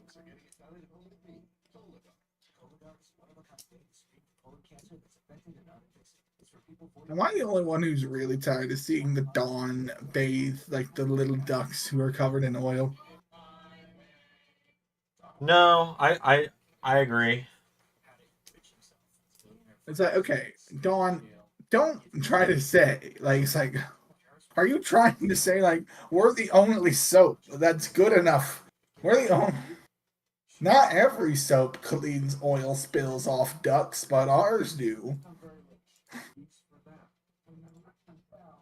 Yeah. For all your, at-home times when you need to save a duck from an oil spill. Yeah.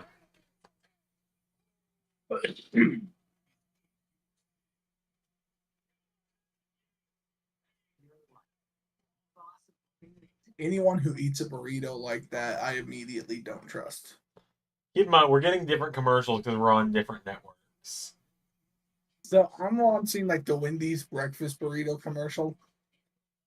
Yeah, I'm getting a commercial for Raw right now. No, I'm just like one behind you.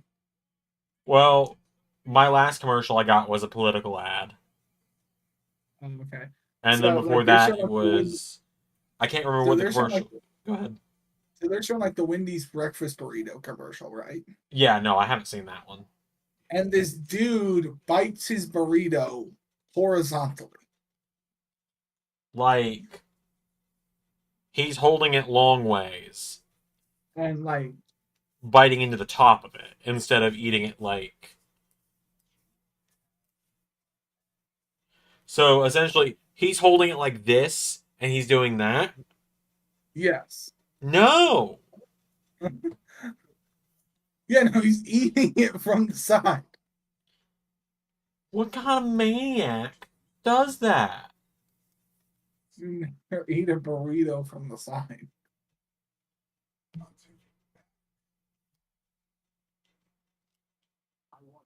Pierre says that's a monster as far as he's concerned.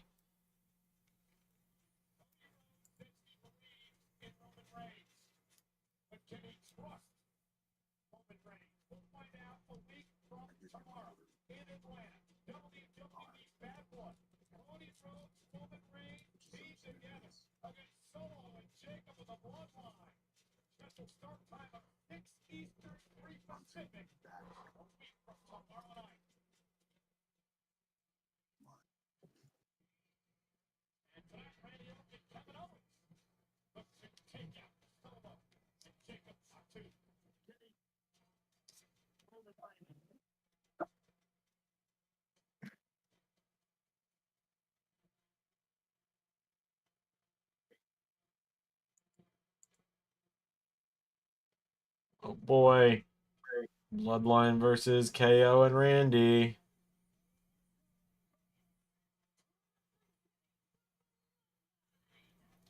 That was the tag match main event. I'm sure he means the one at Bad Blood. I feel like Drew and Punk should be main eventing Bad Blood, personally. Yeah.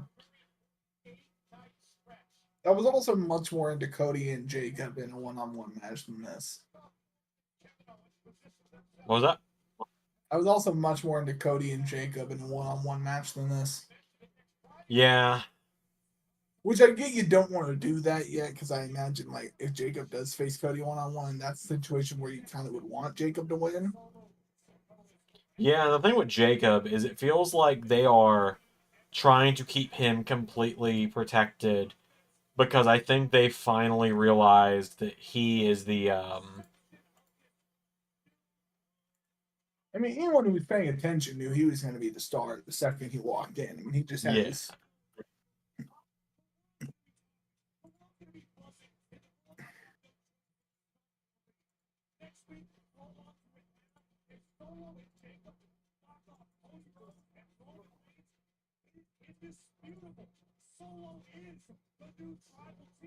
I don't want to sound so generic, but Solo Sikoa looks like he's like I don't want to. It sounds like such a weird critique. He looks like he's like overthinking almost all of his actions, you know? Yeah, I kind of get what you mean. Where it's almost like he's trying too hard. Yeah. He's trying so hard to be this main event guy, and Jacob's just out here, and he is like he's Yeah. and he does it by not by exuding energy of like I'm trying to be like on their level. I'm just like I am on their level, and that's how it is. Yeah. Like,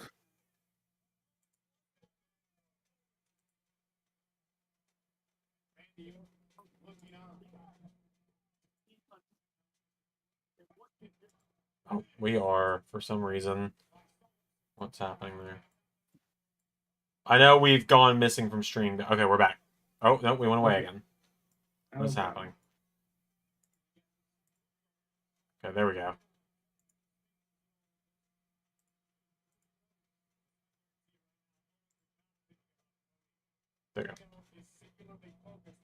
I don't know why it was doing that, but for some reason, a pop-up appeared in my browser and it caused our call to get minimized. Everyone just saw a black screen instead of us.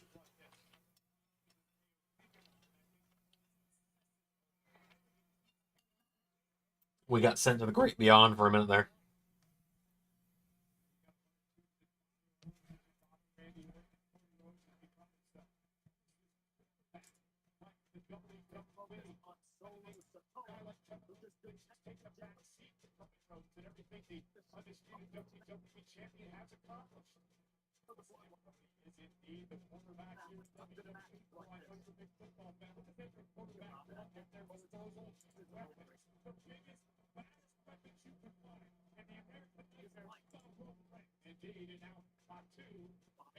Zach says, I forgot who's the other qualifying match for Hell in a Cell. Austin Theory versus Karrion Kross and Nick Aldis versus Axiom. Those happen on Monday. Yeah, this match is making me sleepy as well, Josh, because it is mostly just staring. There is a man from our hometown who just got put in jail after walking around dressed as Jesus, calling himself a savior who was being crucified, filming himself encouraging a 7-year-old to delinquently ride a motorcycle. Hey, sometimes I think about moving back, and then I realize why I don't. I think it was someone we may have gone to school with, honestly. He looks around our age. I wouldn't be shocked. I feel like even if I was in the news and that was being said about me, you wouldn't be shocked. Be like, yeah, Ray would do that. I'm not going to say that you're right, but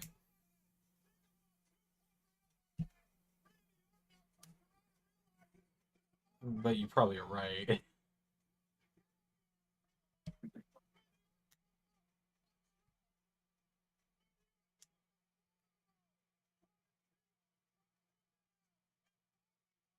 Are they going to explain why Jacob has committed blind loyalty to Solo? Probably not. Like, I feel like there's like an interesting thing to explain there about why Jacob is so committed to Solo. Maybe if it was a situation if no one else believed he could be in the bloodline but Solo, therefore he feels committed to him. I feel like that might be something. I think they may have said that at some point.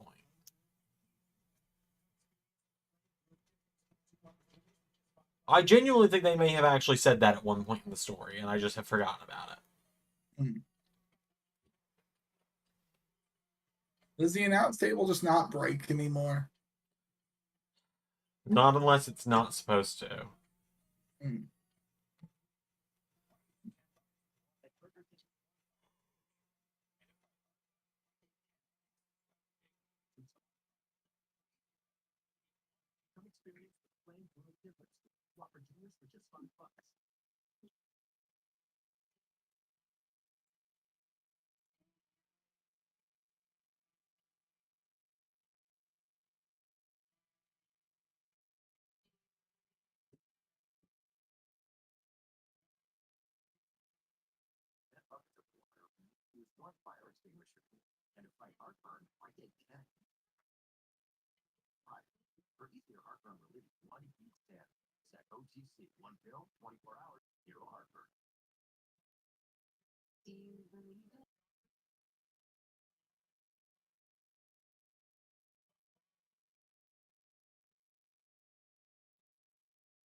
Biggest thing I've learned so far, don't sweat the small stuff. No.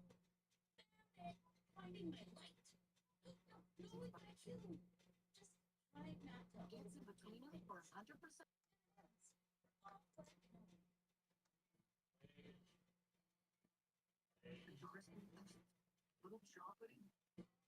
Huh.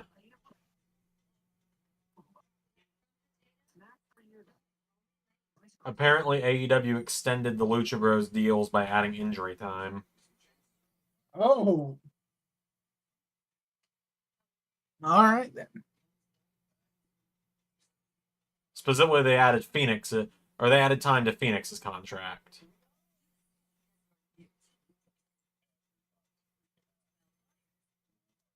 Which is That nearly a doesn't sound- year of time being added to Ray Phoenix's deal. Tony, that doesn't sound very, like, oh, we're all friends here. Could it be that you need to run the business like a business, Tony?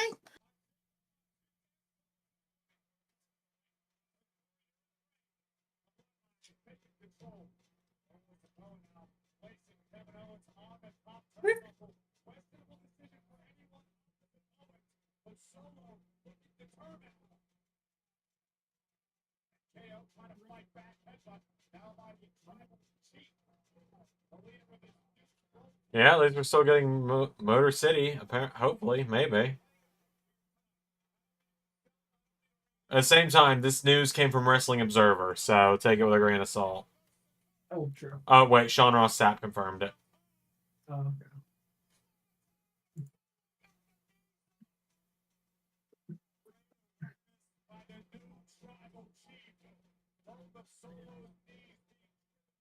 I'm just saying, like, the new documentary on Netflix is one of the best edits I've ever seen. Because they have everyone who was there saying it from WrestleMania 3. 93,137. 93,137. They all say it like 3 or 4 times, right? Mm-hmm. And then immediate cut to Dave Meltzer. It wasn't 93,137. It's literally one of the best edits.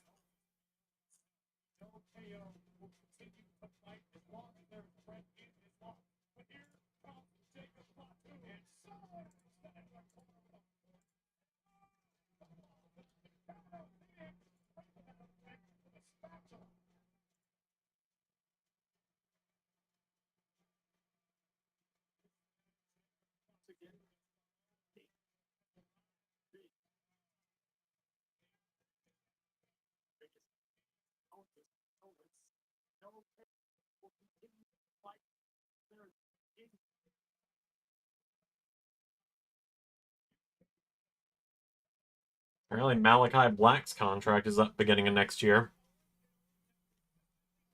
Mm.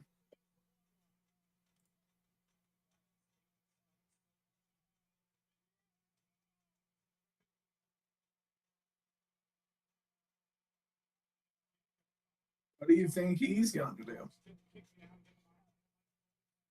Where do you think he's gonna go, Ray? Where do we think Buddy Matthews is going to go? Fuck off. Huh? I said, oh, fuck off. Well, what? Xander, they have him for 5 years. Yeah. You wonder what I was thinking recently? I know this sounds like really dumb. I What's kind that? of wish kayfabe didn't have to be so close to reality now. If that makes sense. Do what? Like now, so much in kayfabe has to be based on stuff in reality. Mm. You know what I mean? You know what I mean? Yeah. Like, for example, imagine if like we were in a wrestling timeline where in kayfabe you can make Malachi Black and Buddy Murphy brothers.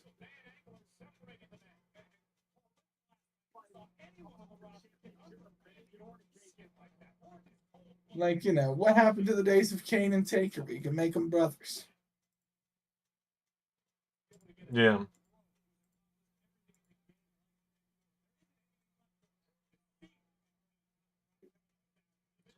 I hate that, like, out of the 4 watch-alongs I do every week, SmackDown has just been the most uninteresting one for so long now.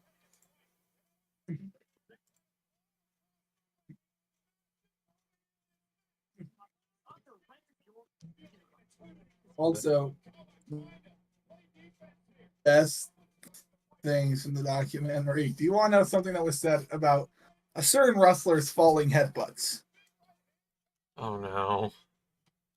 Quote, the falling headbutt is a complete work. It does not hurt at all. None of what we do hurts. That's the magic of it. I'm like,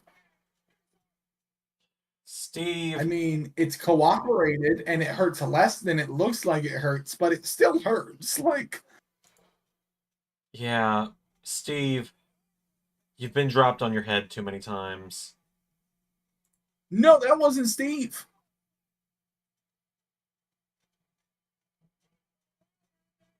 That wasn't Steve who said that. It was the big guy. Oh. Yeah. Pierre says, imagine having to do 2 spotlight-related injuries for one guy. I do want Buddy to come back to WWE, not only because I think he'd have some fun matches, but also just because I want you guys to have to write him out through a 3rd spotlight. He comes back. He's no longer the best kept secret. He's the spotlight Buddy Matthews.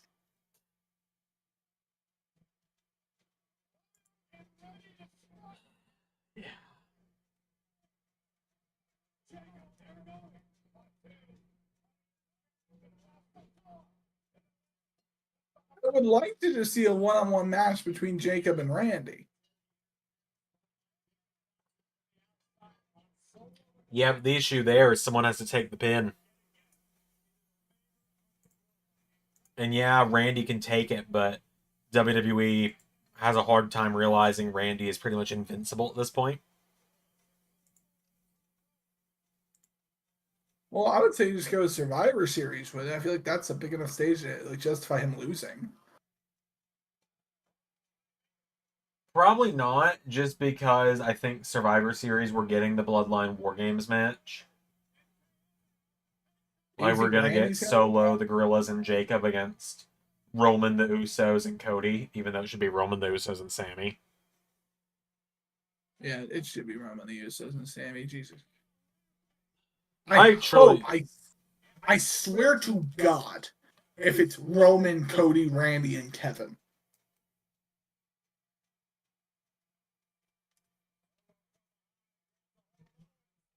I have a question for God. You could see it happening, though. You could see it happening. Triple H is a stubborn enough booker for this. It's like, what I will think about then, what I think about then is there's one guy on our Discord, and I'm not going to say who it is. I'm not going to say, oh boy, Bloodline interference, woo!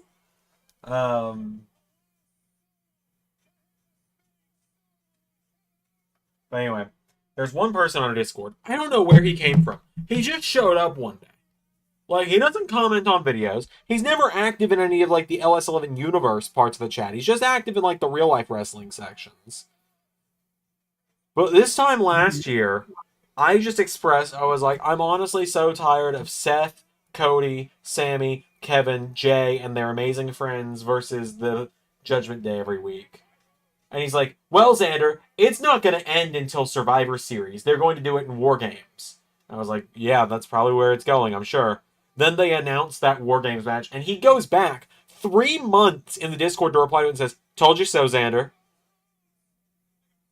And I was like, congratulations. You figured out the most obvious thing possible. Go fuck yourself.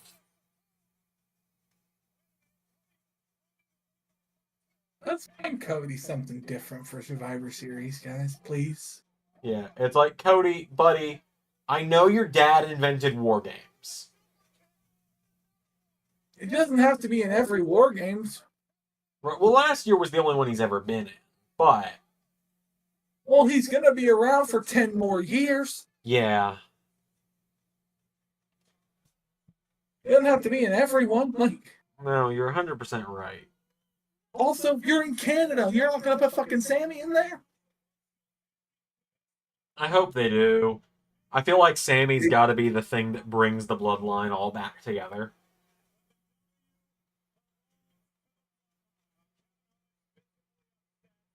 Imagine if it was like a Sammy's punches somehow hurt Jacob more. He's the key!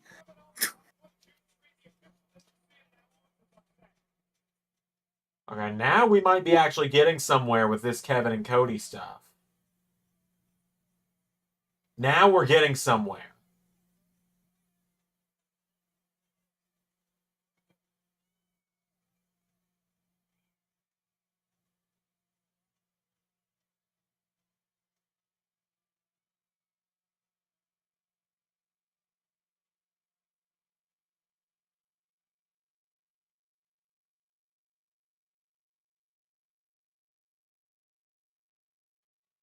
Maybe not though.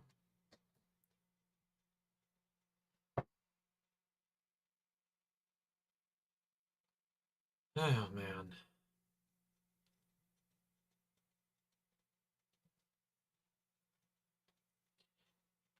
Ugh, what a day. I will definitely say I'm very excited to see what you've got planned for SmackDown. I think I see where this is building. Okay. More fighting, more fighting, more fighting, right? Randy keeps having to break it up. Randy keeps having to break it up, right? Mm-hmm. And it keeps going and going and going. And I saw the angle. I was like, they're establishing the angle because it's going to happen. Randy's going to be pushing Kevin away, and then Randy's just going to leap back and RKO Cody. Yeah, that's kind of where I feel like it's going to.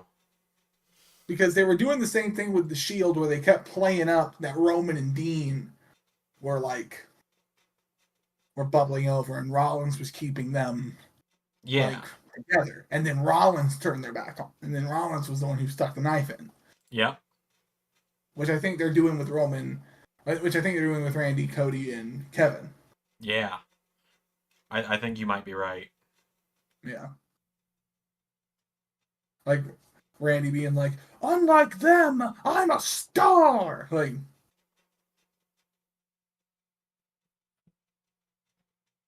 because as much as I love like Randy having fun, Randy laughing, Randy is a heel. Randy Orton is a heel. Yeah. Oh, and I might have misheard you. Didn't you have something to do with King of the Ring that you wanted to talk about on stream tonight, or am I mistaken? Here. I'm sorry. I apologize, guys. No, you're good. Here, I'm gonna take off our Oh, that's the wrong thing. I'm gonna take our cover image off. That way, if you want to screen share or something, you might be able to. Here, I'll just send it to you because you know better than me. All right, here we go. Let me see what I can do here. All right, here we go. So, ladies and gentlemen, so I can build this up a bit. Sander, let me. Okay. So, ladies and gentlemen, as you know, if you follow me on the Discord and you saw some brackets uploaded for the King of the Ring, there have been some minor tweaks to those things. And so this is going to be the updated graphic. And I know on two of them we have two TBAs. Tomorrow on SmackDown, you will find out what the last TBA is. I'm not going to reveal that on stream, but I will reveal one of them to you right now because this is one of the biggest signings to SmackDown that we have kept from you all season long. Yeah. Yeah. And that is in the tournament. Flash up the graphic, Xander. Okay, hold on. I'm getting there. Let me figure out how I do this with this.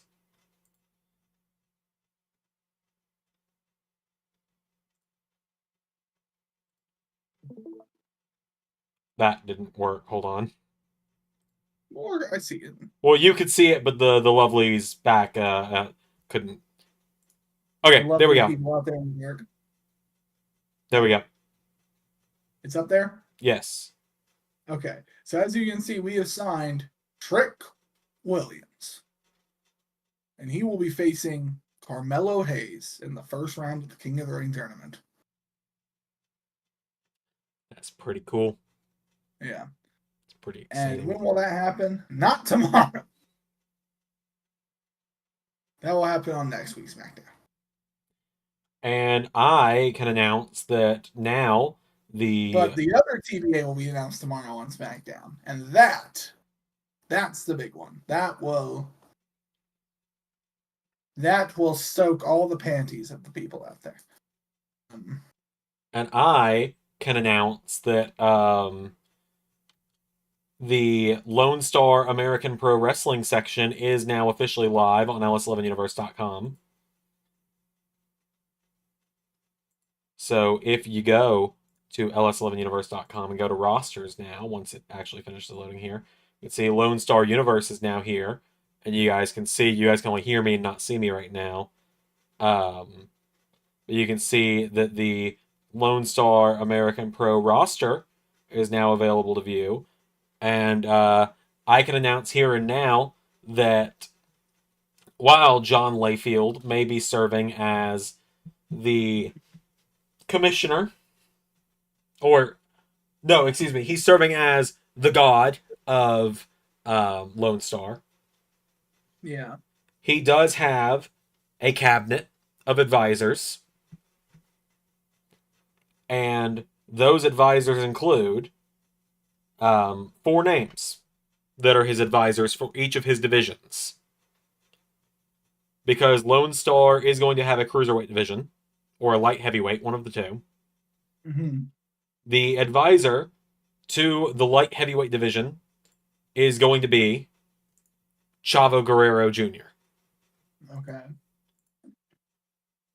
The advisor to the women's division,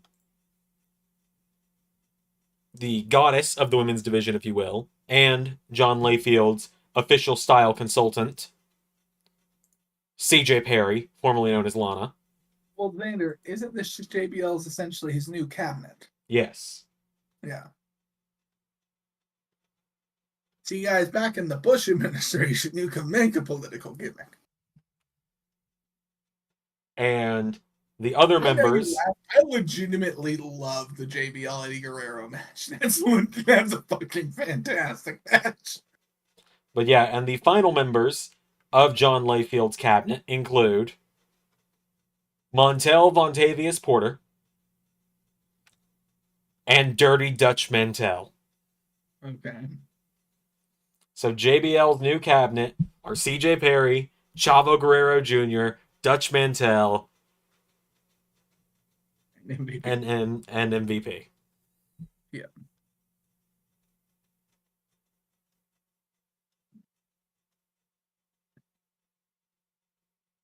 And with the exception of Dutch, MVP is the MVP. Colin Powell of Lone Star America. That being said, with the exception of Dutch, MVP, CJ, and Chavo will all continue to wrestle as well. Does CJ wrestle at all? She has not had a match in a couple of years, but I wouldn't be shocked to see her back in WWE at some point soon. Well, what if Miro goes there? John Cena and Mickey James were on the same roster for a number of years. Yeah, they weren't married.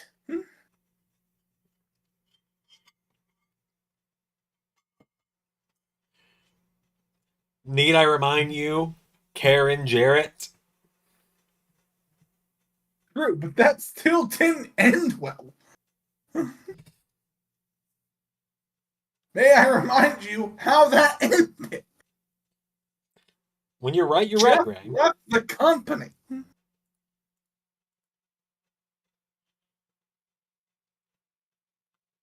So, guys, if I'm going to be perfectly honest with you, here's the thing. I love Scott D'Amore. I loved where he built TNA to. A part of me genuinely believes if the group who owns TNA Anthem had given them the money that they said they would when Jeff Jarrett took over originally with Dutch Mantel. Yeah. So like Global Force Wrestling, I think he tried to get going for a while. And like change TNA's name to and all that stuff. Yeah. That was the original name for TNA. That's what they were going to call it. Yeah. In 2001 or 2. That's what they were going to call it. Until a certain person who was brought up earlier said, bro, let me tell you, bro. We need to call it TNA. Total Nonstop Action, Jerry. Yeah, I just lied. Told Jerry Jarrett that TNA stands for Total Nonstop Action. It totally stands for tits and ass. Yeah. That's literally what happened. And I know you and other people have nostalgia for the TNA name. But legitimately, I think the name did help hold them back for a really long time. Yeah. Because if you're an advertiser and you don't know what you're looking at, you see TNA wrestling, and you have no context as to what that is. Like, I mean, yeah, you do have a point with that. Yeah. yeah, like, are you going to be like, oh yeah, we'll want my commercial on their show? Like, and guys, whether you like it or not, the key to building your company is advertising. Sports extreme entertainment, bro. Oh, dude, it wasn't even as bad as the other idea. He wanted to start a women's professional wrestling league. Oh, excuse me. Sports Entertainment Extreme, bro, is what I meant. With I extreme starting know. with an X. That's what Pierre said in the Yeah. chat. That was one too. That's what he wanted to call one. He also wanted to start a women's wrestling promotion called Bitch Slap. Of course he did. Yeah. He wanted to have a wrestler who got more powerful when she started her period. Of course he did. Yeah. Look, I make all the Russos the greatest jokes. I hope everyone knows that they are completely jokes because I think he's actually terrible.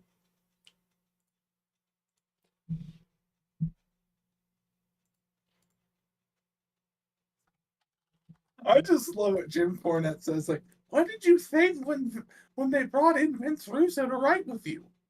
I thought, Jesus Christ, they're this desperate to bring in this dumb fuck.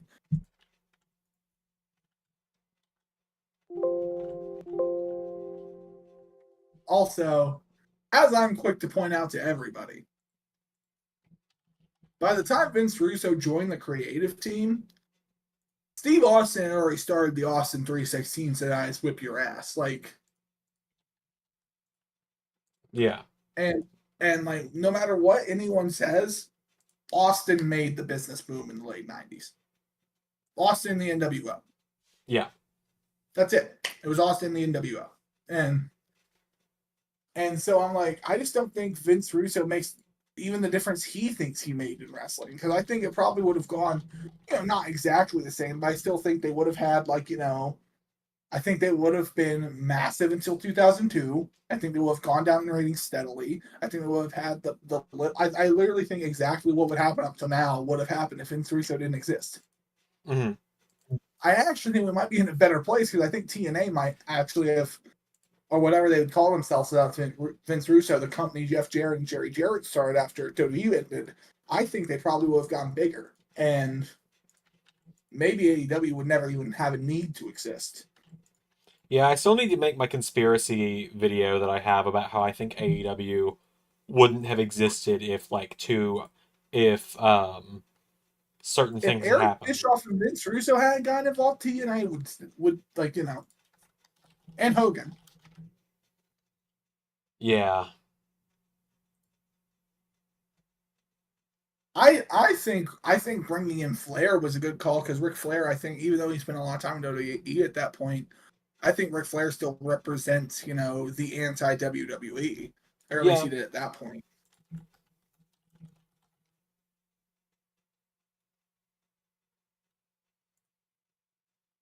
But I don't know, like to me, they got their biggest star that, and they literally say it like when I think of TNA, I don't think about Eric Bischoff. I don't think about Hulk Hogan. I think about Kurt Angle, Sting, AJ Styles, Jeff Jarrett, like Samoa Joe, Abyss. That's the big one I think of. Yeah. I think Abyss was like the first wrestler I saw from TNA.